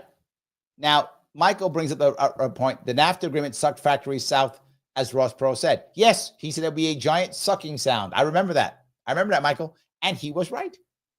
He was right. Absolutely. Yes. Ron goes on to say, Mexico doesn't have a good shipping infrastructure. True. Goods produced in northern parts of Mexico have easier access to the U.S. Correct. They don't have to have one. You're right. They don't have to have one. Yes. Correct. Phil says, I heard there was an industry in Vietnam where they have products from China shipped to Vietnam, then shipped from Vietnam, made in Vietnam. True. That's accurate. That is an accurate thing. Yes. To get around, for those of you who don't know geography, some of you may not know this, Vietnam borders China, right? In the southern border of China, Vietnam borders China. They've actually had border wars in the past more than once. At one point, Vietnam was openly a vassal state of China at one point. I don't know if it was called Vietnam then. But anyway, it was a vassal state of Vietnam at one point. Of China at one point. So literally, to get around tariffs, the Chinese would just ship their goods to Vietnam and then say made in Vietnam. That's accurate. That still happens. That actually still happens. So yes. So this is our new snack Tainer silicone bento box. Kenny's brand, Prima Stella, brings in about $800,000 annually, almost entirely from Amazon sales. Now, if you bring in $800,000, her profit margin is not very high, right? Right? Not very high. She brings in $800,000. What's her profit? 25% at max? I mean, I'm probably going high with that. It's probably less than that. 10%, 25%, something like that. She's making 6 figures a year. Now you might go, that's good money. It is. That's good money to make if she makes that much. That's a good amount of money to make, right? But this is a business. She should be making a whole lot more, right? If she makes 6 figures, good for her. But she should be making a whole lot more. It's a business. She's got a warehouse. Think about all her expenses. She has 1 or 2 bad months, she's finished.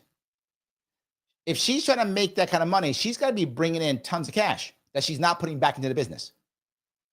Lars goes on to say, no jobs coming back to America. We cannot compete with $5 a day labor. Any factories that will be built will be built for automation, not human workers. True. The only jobs that'll be here won't be coming back, to Lars's point. There'll be jobs repairing robots or something, or repairing, AI or whatever the thing is, repairing machinery. So there'll be repair jobs. But the problem is too many Americans don't want to do repair jobs, right? We don't want to. 8 million young American men have checked out of the system, and women typically don't want these kind of jobs. So women often don't want these jobs, and men have walked out of the workforce. Who's going to take these jobs? You guessed it, migrants. Yes, for some of you who can't stand the migrant crisis, that was not a mistake. The migrant crisis was on purpose. Of course it was. The migrant crisis was on purpose. They wanted to bring migrants in. Why? Because they will take these jobs. Yes. I know it sounds horrible. I know. Still true. I would love to be able to manufacture in the US, but the truth is that the infrastructure is not there. The manufacturing infrastructure doesn't exist. Yes. I've even considered what it would look like to open a manufacturing site, but that's way over my. You can't do that in America. You cannot do that in America. If you try, unless you live in like Texas or someplace like that, and even that's a disaster. Government hates, let me say it loudly, government hates any business not immediately funded or somehow controlled by government. If it's not somehow supported, controlled by government, they hate it. They don't like you. Why are you doing this? No, you may not. You must take our money with our rules, with our regulations, or no. She can't do it. There's no way. And I'm no dissing to her. She has a successful business. She's obviously clearly savvy. Clearly she's doing something right. So well done to her. That isn't the issue. But she's not a construction person, so she can't do it. And she's not connected enough. She doesn't make enough cash. She can't bribe the right people in the city council, whatever it takes. No way. No way. This is what that book that the Democrats came out with and finally figured out, the one called Abundance.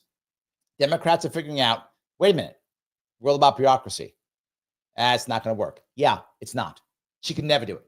Never do it. I had, and, out of my budget, right? Even with huge tariffs, Kenny says it still doesn't make financial sense to move manufacturing to the U.S. Yep. The cost is too high. It's not 10% or 20% higher. It's double or triple the cost per product. Right now, when you do try to reach out to manufacturers that are here, they don't even return your calls or your emails. Why would they? It's terrible, but I understand why. You might think, well, that's kind of mean. No, it's not. Right?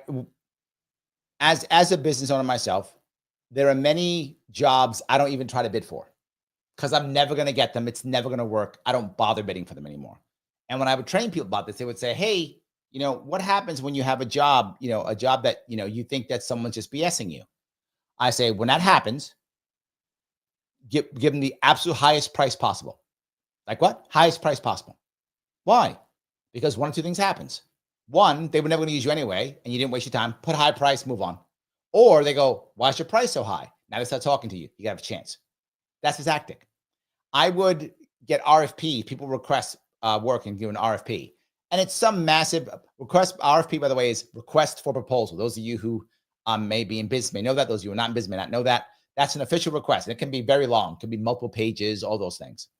I would take the RFP and Send it back with my bio, not filled out at all. Just not even reply. Just my bio, send it back. That's it. That was what I would do. And obviously, most of the time I would not get a response. I was never going to win that business anyways. Wasting my time. And when you're a small business owner, time is your most important piece. I wouldn't even bother. Now, some people will be like, that's pretty ballsy, put a bio on there, and I get a phone call. In those cases, I have a conversation. But that was probably 1 in 10, 1 in 20. It was very rare. Most of my guys got ignored because they wanted me to go through all of the jump through hoops so I can get no. No, thank you. She's the same issue. They know it's a waste of time talking to her. They can't help her. She can't afford them. It's not going to work. They have a type of company they can work with. And if she's not that company or she's not that industry, they can't even bother helping. They're not going to return her call. I know it sounds horrible, but yeah. Michael says there are plenty of Americans that want to work. I think there are opportunities for manufacturing to come back into the country. Different game for me. No, you're not right, Michael. It's not true. The data is there, man. I don't mean to be mean. The data is there. Depending on who you talk to, it's somewhere between 7, 8, 9, depends who you talk to. But I'm going to say around 8 million young men have checked out. They do not want to work. 8 million. Again, depending on who you talk to. Mike Roach is like 7.5. Some people say like 9 or 10. It's around 8 million. Said no, don't want to work. They don't want to work. They don't want a long job. They don't want a girlfriend. They don't want a relationship. They don't want kids. Nothing. I checked out. 8 million. Gone. So the data is there, man. I'm not making it up. That's true. There are so many people who are saying right now they don't want to work. Women don't go into these job fields. They have to bribe them. I'm not joking. This is one of the issues. I talked about this a while ago. When the economy goes bad, generally speaking, everyone's affected equally. Sometimes men more than women, but now the women get affected first. Why? Because of, people get mad, but it's true, because of DEI policies, which always create, by default, they create quotas. So that because of the quota system that was created because of this, they've been trying to bribe women into fields that women seriously don't want to go into. I'm not mad at women or men. You go to whatever job you want to go to. Just statistically, less women want to go into these jobs. So how do they deal with that? They pay them more. So now you got a guy and a gal, just as talented, just as skilled. You got to pay the woman more because she won't come if you don't. And you have to have her because of the quota system. So the guy gets paid 80 grand. The woman who's just as good, the same skill set, same education, same everything, she gets 90 grand. Well, not just that, the other companies need to have DEI problems too, so they want to poach her. Well, she's not going to leave her job for nothing. So they offer another 10 grand. So now she's getting another job. She's getting 100 grand. Other guy gets 80 grand, and it's the same skill set. She should be getting the same as the guy, 80 grand each, right? But she's getting 100 now. He's getting 80, which is poached again. This actually was happening for years. If you know that, particularly in tech, oh my God, but many industries like this, right? So all of a sudden now she's getting 110. Guys getting 80. Well, now I got to start firing people. Who am I going to fire? The one who's 30 grand more for the same job. You're finding now a whole lot of women getting laid off. That's because of that. This is DEI, in the response from that is now hurting women because they got bloated with salaries because they were required, not because they were better or worse skill set, which is why they don't mind firing a woman because she's the same skill set as the guy, but she's $30,000 more expensive. And because she's getting poached constantly, she also has probably been there. This is the other thing that hurts her, and not her fault. I'm not blaming women. It's not her fault. She's also probably been there the shortest.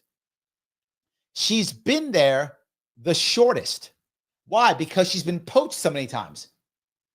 She's been poached so many times that she's been there the shortest. So they can use it as an excuse to lay her off because she's the newest hire. So we're going, last in, first out, that's not discrimination. So yes, women are getting hammered. It's not their fault. IC says it. She knows it. A lot of women are getting laid off. You're absolutely correct. I see numerous layoff videos. Yes, that's because of quota systems that made you. If you know a recruiter and if you're just a regular talented woman in certain fields, you'll be poached all the time. Yep. And IC goes on to it. Yep. Here. Oh, IC, thank you. Thank you for validating what I'm saying, IC. I love this. And these women are having trouble finding jobs. They are having trouble accepting salaries below what they used to get. Yes, but again, not the woman's fault.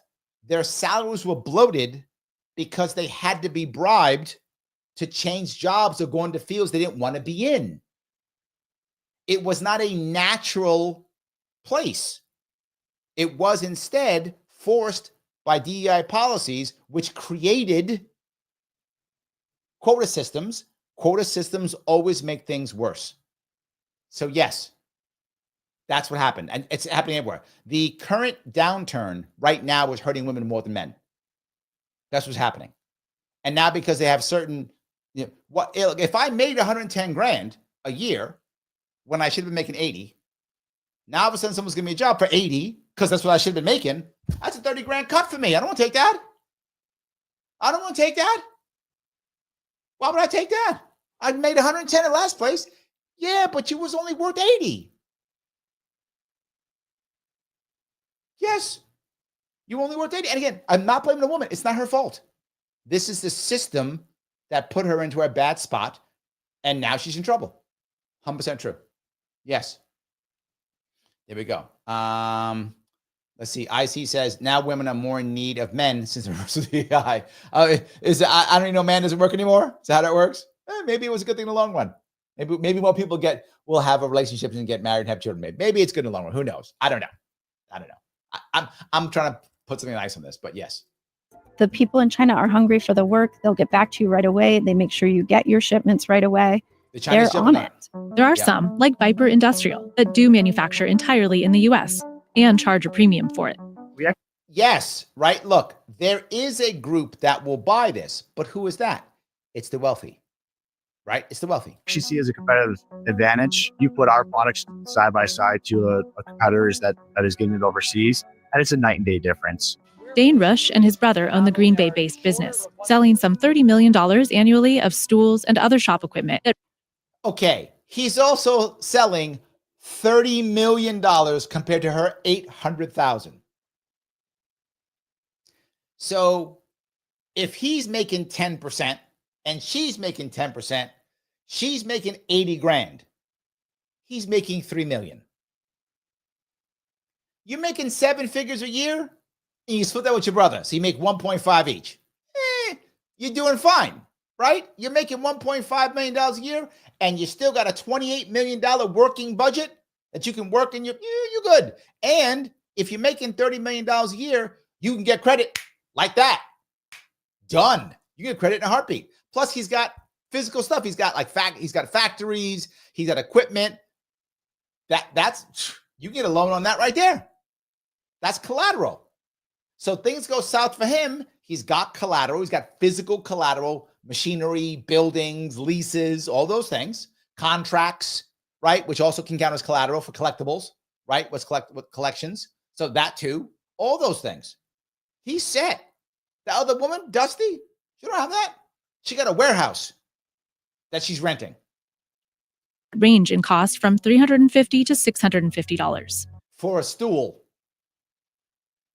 He sells chairs for hundreds of dollars.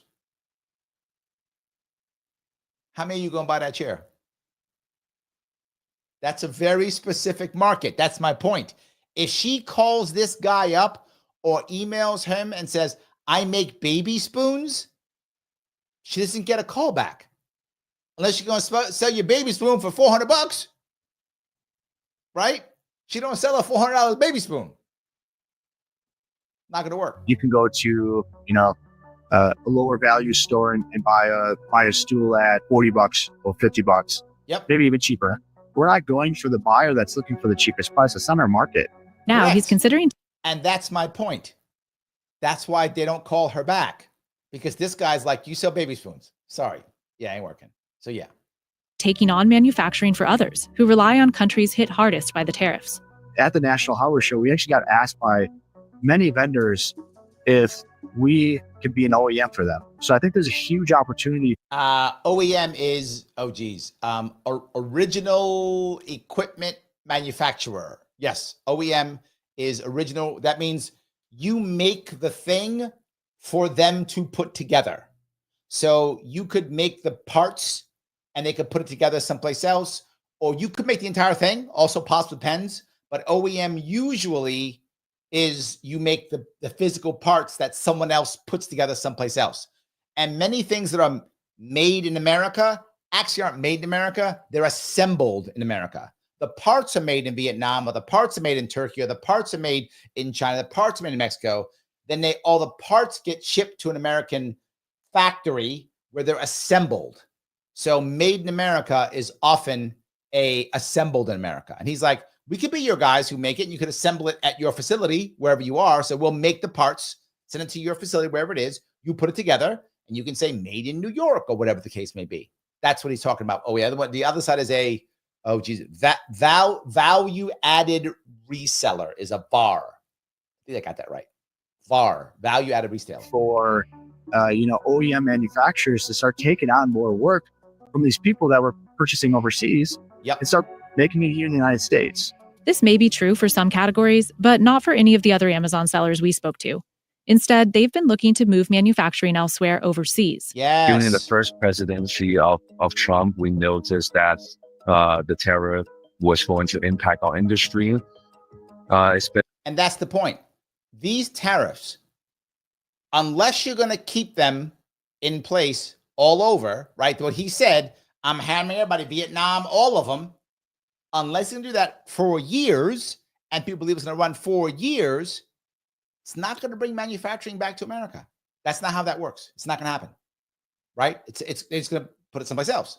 Now, if he had actually done it, if he had made the tariffs and Vietnam's getting hammered, Mexico getting hammered, India getting hammered, so that all the cheap places are no longer cheap, maybe, I guess it could have worked in theory. Maybe.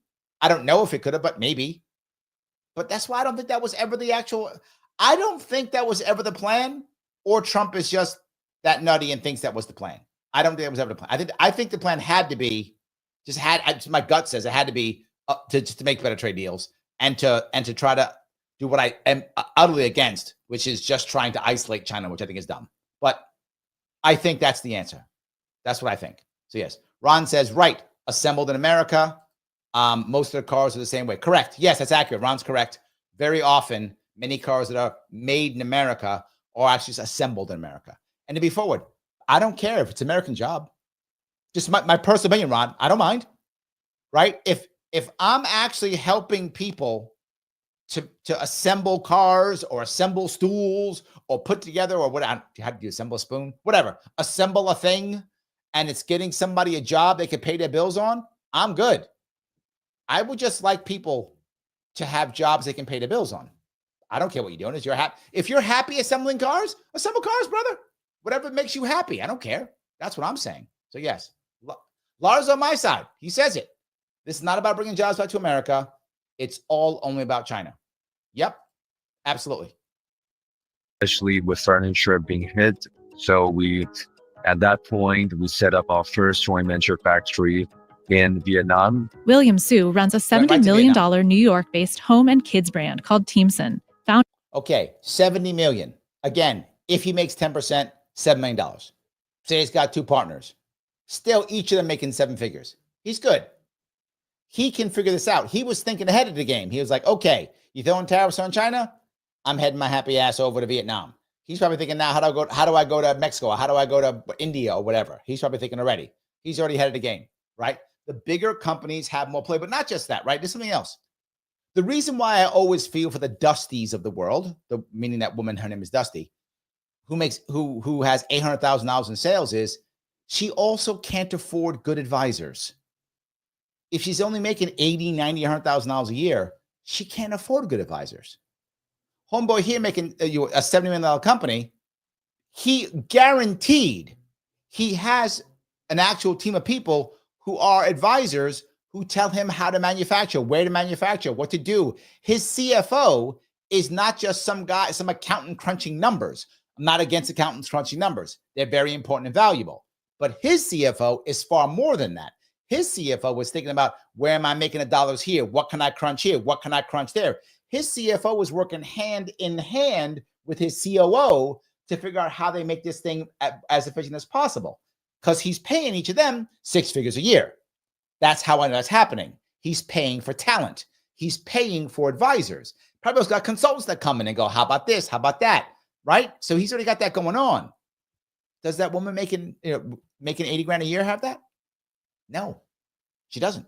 He does. Sarah, thank you so much for the 499. Can't we bring some manufacturing back? Creating needed products gives us so much meaning that we currently lack. I'm sad for kids today. Agreed. Can we? Maybe. But the reality of it is, there's two things that we have to stop thinking about, Sarah. This is what people don't want to hear. They really don't, but it's just true. Number one, labor, and this is all the Marxists will be mad at me now. Labor has no inherent value. Let me say it again, some people won't like it. Labor has no inherent value, meaning I worked hard. Doesn't mean anything in our society. Did I achieve something? Did I build some value? Did I get something that's all that matters, right? So with thinking about how do we actually create value? Labor itself doesn't have much value. Why else do I say that? Because to Lars' earlier point, automation and robots are picking up the slack, which means a robot can do a person's job for a couple cents an hour. I'm not making that up. It's a couple of cents per hour, whatever, 20 cents an hour, whatever the number is, but it's not even $1. There's no way a human can match that labor. Now, what would I pay a human for then? If I'm not paying for his labor or her labor, I'm paying for you to make sure that robot or that machine does its job right, or for you to make a deal for me, or to close something for me, or to make something happen, or to have special knowledge. Like I talked about that COO and that CFO working hand in glove, hand in hand. I'm going to pay for that. Now, do I care if the guy works hard? No, I don't, to be fair with you. He probably does, because most people who are professionals like that do work hard, but I don't care if he works hard. What I care about is every time we have a quarterly meeting, he's got the data that I need. My investors are happy. He can help me get more investors, and he can show me how to save some cash and do some cool stuff. That's what I care about. If every quarterly meeting he can do that, I'm going to pay him 6 figures a year.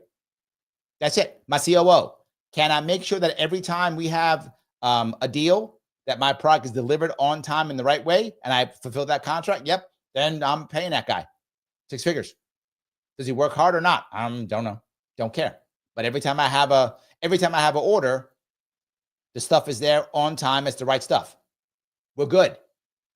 We're good. And he showed me the best ways to make it and cheaper ways to make it. We're good. That's the piece that a lot of people don't want to understand, can't handle that. And the problem is we still culturally think, how much money to make per hour? Well, I worked for 6 hours. I require money. This is why many small business owners are pushing that model away. Believe it or not, it's even happening in areas that traditionally were not that way. You're finding more accountants, believe it or not, go to monthly fees. You're finding more lawyers going to flat fees and monthly retainers. More and more are going that way because they're saying the hours aren't as important. It is what happens at the end. So it's tough, but can we bring some of it back? Yeah, some of it, but not much of it. The jobs that are going to come back are making sure that the AI and the robots are doing their job. That's really it. And that may mean things like guiding them, training them, repairing them, all the things, knowing how to maneuver them, right? All those sort of things will matter for the jobs that are coming back. Those are jobs that are going to matter. So yeah, but you're correct. The idea of creating is critical. And I'll go back to the next step. I talk about my kids all the time. I talk to my kids about this all the time. When my kids were little, and one of them is still a little bit little, I said the same thing all the time. I need you to create something. They're like, what, Dad? I don't care. What do you want to do? I like drawing. Draw something for me. I need you to create. I push them to create. Because in today's world, Sarah, you are right. We're all consumers and watchers of stuff. All of us are. We're watching this. The question is, do we also create something? That's the question. Do we also create something? I don't care what it is, right? If my daughter, like my oldest daughter is an artist, she has an art degree and she creates cartoons. She creates something. I like it, right? Whatever. My youngest one likes to write. She writes poetry. She creates something. It's fine, right? I don't care. Maybe they want to go out and build something. Okay. Maybe you want to be a farmer and make food. Okay, whatever. I want to create something. If you create something, that's what matters. I create this silly live content every other day. Try to be every day. But I create something, right? So you want to create something. It doesn't matter what that thing is. But as you create things, that's what people see as valuable. Now, could it be out of a factory? Yes, of course. Of course. You want to be part of creation. That's the key. Do you have to physically make it? No, so you don't have to physically make it. So you'll be part of the creation. Now, that part of the creation could be putting the deal together to ensure that it happens. It could be repairing the machines that make it. It could be building a machine that makes it. All those things. It could be writing the programs. It could be training them. Remember, you will have to train the AI. You will have to train the robot. It could be that. You could become, I'm not joking, you become a robot trainer. I'm not joking. That's a thing. So yes, all those things matter. That's what you should be looking at. I hope that makes sense at least. I don't know if that makes sense. I hope it does. By his mom, now sold at Costco and Amazon. And then also I've visited India twice already within that last 6 months. But Trump announced a 26% tariff on India and 46% on Vietnam April 2nd, although tariffs are on pause for some countries. But the huge China tariff remains. So within the next 12 to 16 months, we will completely move out of China. None of this. And there we go. There we go. To Lars's point, the concept is not about bringing manufacturing back to America. It's about getting manufacturing out of China. And here's the reality. Some of you may or may not know this. China is actually hurting. This is true.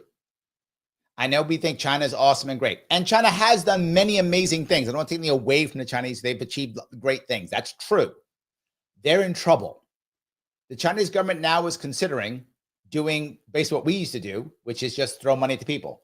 Stimmy checks, throwing money into the economy, pumping up the economy, doing all the things we've been doing.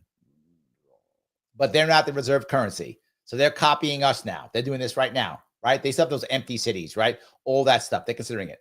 There's going to be bankruptcies coming up here in China. They're having a real estate bubble. China is having a lot of problems. These tariffs actually hurt China. They should not have, and this is just my view, disagree if you want, they should not have retaliated. That was a mistake because they thought they could retaliate and the world would get behind them, or they thought, we don't care, we are China, and it was hubris, and they decided to retaliate. That was not the right move. That wasn't the right move for them. Lars goes, sometimes when you play a game of chicken, everyone crashes and dies. True. True. Absolutely. Sarah goes on to say, it makes sense, but I worry about America's mental health. You see, Sarah, how many times I bring that up. I am with you. Yes, yes, yes. It seems like we are at our most vulnerable to false propaganda and join cults. Yes. Allow others to control our minds in exchange for belonging. Yes. Look, why did so many people vote for Trump again? Right? It isn't because so many people love Trump. That's not true. Many do, don't get me wrong. Tens of millions of people do love Trump. That's true. But all the people who voted for him? No. And you're finding out now. They are literally, they voted for him because I got nothing else. I got nothing else. Let's see what happens. Let's do it. Yes, that's true. So I do think, I think you're right. I worry also. Yes. I'm with you 100%. Sellers we talked to say it's financially feasible to relocate manufacturing to the U.S., even though it would allow them to avoid tariffs. I think the administration would like people to think that this is a China problem and that this is only hurting Chinese-based businesses and helping U.S.-based businesses. But I am a U.S.-based business, let's be clear. I can't manufacture everything here. I wish that I could, but everything else is done here. Everything's warehoused here, designed here, photographed here. All the income that comes from that stays here. Yep. And that is definitely a problem. Looking over on Instagram, and John says, how do these 8 million young men that have checked out hardly live without a job? Several ways. One is they get a diagnosis so they can get a disability check. That's a very common thing. So they get some kind of diagnosis so they can get a disability check. Many of them are on some form of SSDI in some way, shape, or form. They also don't have work, so they go on public assistance, and they work in the black market. So they work in a black market either in some crypto format, or they work in a gig economy, or something like that, or just do side jobs. And most of them either live at home or live with other roommates who are doing the same thing. And remember, their lifestyle for these 8 million men, they have checked out, John. This is not, I'm just going to hang out for a weekend. Their lifestyle is they play video games all day.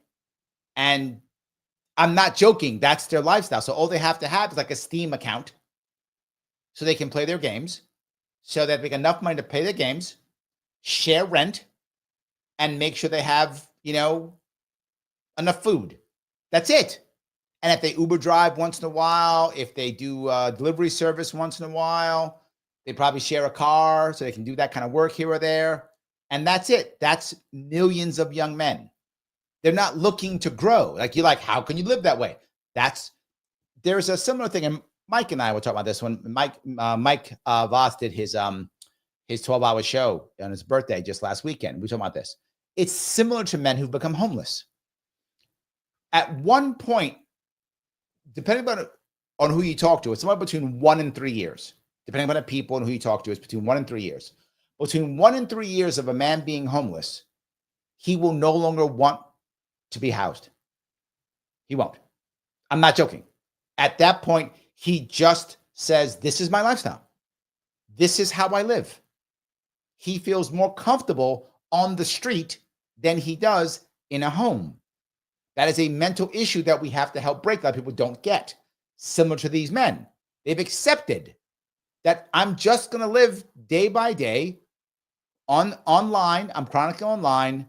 I have enough money to survive to pay my rent, enough money to have my Steam account so I can have games, enough money where I can keep, one of us at least can keep a car, and we can go out and that's it. They're not looking to have a family. They're not looking to care, right? The advantage they have is at that point, you don't lose because you're already in your world at the bottom. You're done. You're at the bottom. It's fine. It's over. They check out. That's how that works, John. I hope that answers your question. So, Mike's in the house. Yep, we talked about this. Mike says it. People get accustomed to any environment if they're in it long enough. True. It's exactly correct. Yes. And I think that's what's happening. Jay Crown says, feels more comfortable on the street than working for billionaires. Yes, there is Jay Crown, that's a great point. There's a level of freedom that they have. There's a level of to hell with you that they have. You're right. There's a level of that too, right? Now, don't get me wrong, is some of that cope? Of course, but it's still true, right? It's still accurate. There's a level of, I would rather live on my own than live beholden to somebody else. Yes, I think there's a level of that also. Yes. Ron was going to say there's no incentive for young men to start a family in this messed up system. Yes. Get married, get divorced, end up worse off. True. That's everywhere. And I know some people don't like to hear that, but it's, again, the numbers are there, right? It's very true. The numbers are there. It's absolutely accurate. So yeah, a lot of people think they don't want it. They don't want it anymore. And then they just checked out. And of course, it makes it harder for women because a lot of women, most women, not all obviously, the data I have is old. I need to get some new data. The last time I checked the data on this, it was something like 90%. No, was it 90% of women wanted to have a relationship, right, with a man, something like that. It was a very high percentage. 90% wanted to have a relationship. The way it's going now, only 50% will. That's 40% who are going to be unhappy. 10% of women are in a spot in their life where either they don't want men or don't want a relationship or don't want children. They don't want it. Those 10% of women are going to be happy on their own. They're not concerned. So good for them. They got their life going on. They got their thing. Some do it because of who they are. Some because of trauma. Some because just they've been through it, don't want it anymore. That's fine. Those women are going to be fine. It's the 90% that actually want a relationship. And out of those, 50%, so 40% left over, are going to get it. 40% are not. One of those reasons, there are many reasons why, but one of them is there's 8 million left men to choose from. 8 million less men to choose from. So, yeah. So even harder. Because those men are, for women, undateable.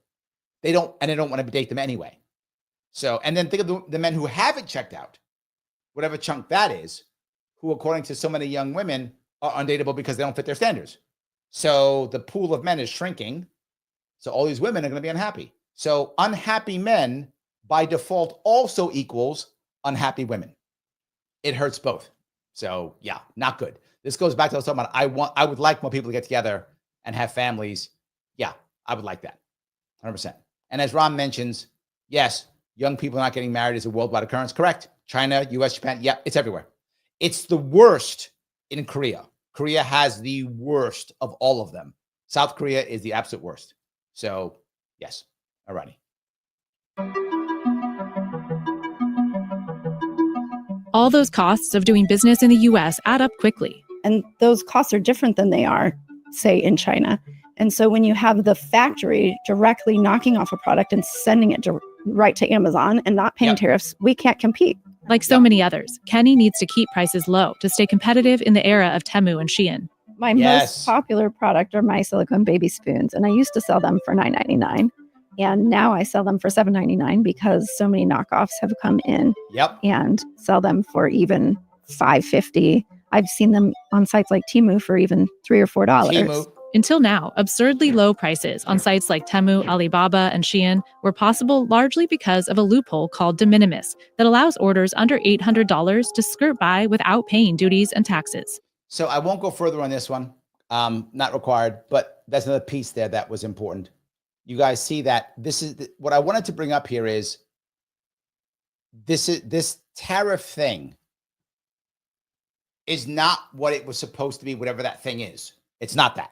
Now, was this some kind of lie to where Trump couldn't tell people because he didn't want the enemies to know, so he couldn't tell his friends, right? Was it really 4D chess? Is that really what it was? And this was the plan the whole time? Or did he just go too far and screw up, had to back off and make the best of it? It could be either. My point is, manufacturing jobs aren't coming back to America. The only way that was going to happen is if Trump actually was to keep all these tariffs on for years. And then we were to pay that price financially in America for years to force ourselves to build stuff here.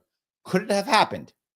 Possibly, maybe, with a whole lot of pain, Republicans getting their butt kicked in 2026, and Trump being looked upon as a terrible president until maybe years later. If his plan had worked, right? Assuming the plan worked, that would have been it. Did he really believe that? I don't know, right? Or did he just say that so he could actually make these trade deals? That's not beyond him either. That's not beyond him or beyond his team, right? Whether it's him or not, it could be beyond his team. But he has been a tariff guy in the past. Here is going to be my 2 cents on this. If in the next 90 days, he makes a huge amount of deals, that means he was ready for the deals. Do you see my logic in that? Making a deal with 75 countries is not easy to do if they're all individual deals, as he says they will be. If he's actually able to get a big chunk of those, 25 to 50 of them done in the next 90 days, and each one's a different country, and they're all great deals, if that's true, I'm open to believing this was all part of the plan. If he struggles to get them done,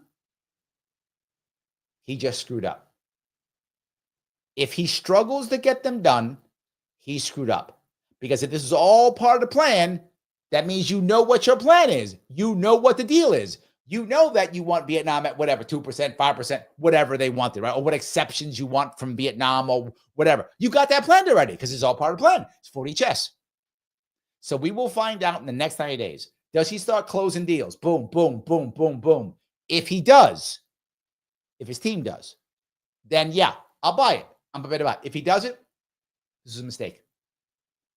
Because if it's 4D chess, it's set. Let's make it happen.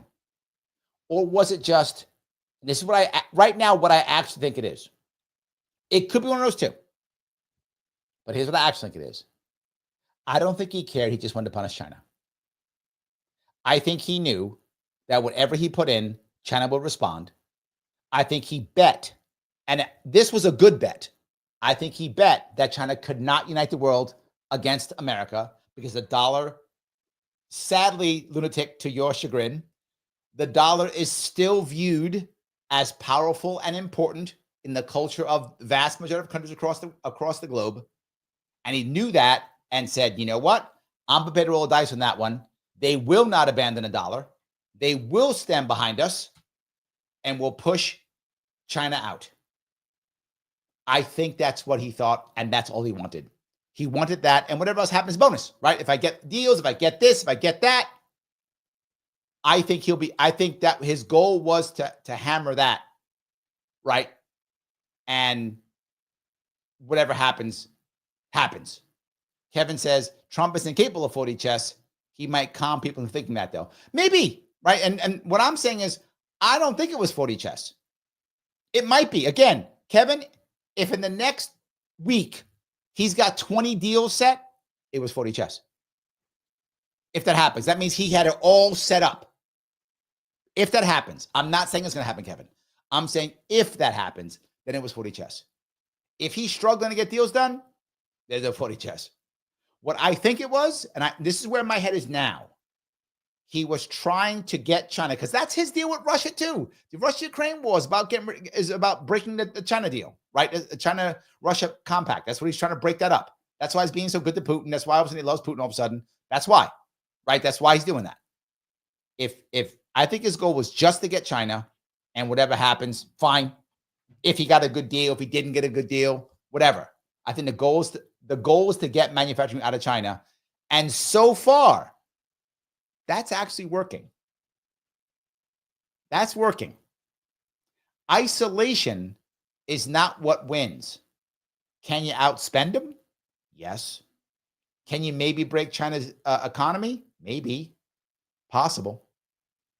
My gut says they make a deal in Taiwan out of this, if that's at all possible. Anyway, that was good. Guys, I'm going to ask you something that's very important. Click the button known as like. If you haven't clicked it already, I don't know why you hate me. Please click it. If you have not shared or reposted this yet, please repost it. Share it. Put it someplace, right? The like button's free. And you know who loves it? Mr. Rhythm. Al Gore Rhythm. He loves that. If you click like, he makes it, go to other places. People can watch it. Please do that. If you haven't, it does matter. Also, something else. Click the like button, share and repost it, put it into a Facebook page, or something else. When this chat is over, I need you to do something specific for me. Not now, when the chat is over. When this is done, I need you to come back a minute later, 2 minutes later, half hour later, I don't care when. Come back onto Sharpe Way YouTube and post a comment. I don't care what that comment is. That guy, Mr. Rhythm, loves comments. Come back and post a comment. I will respond. And what I want you to post today is, what do you think, your opinion, either way, whatever it is, of China today? What do you think of it? Don't care. Tell me what you think. China's good, China's bad, China's whatever. I don't care. Whatever you think of China, please. You know what? That might get me canceled. Don't do that. I've just changed my mind on that one. Don't do that one. That might get me booted off YouTube. Don't do that. Oh, no. They'll get China bots to attack. Do that. The China bots will attack. It's fine. Whatever. I don't care. Post a comment. I don't care what it is. Do that once this is over. I don't care which one. It does matter. It is important. That's how we grow. It has to grow. I will not be on tomorrow night. I'll be at a family event tomorrow night, but I will be on Saturday. I'll probably be on Saturday on Rumble, a special family show on Saturday Rumble. I'll post it when the time comes. So you'll see it. And I'm doing an AMA Saturday night here. So I will see you all on Saturday. I'll see you all very soon.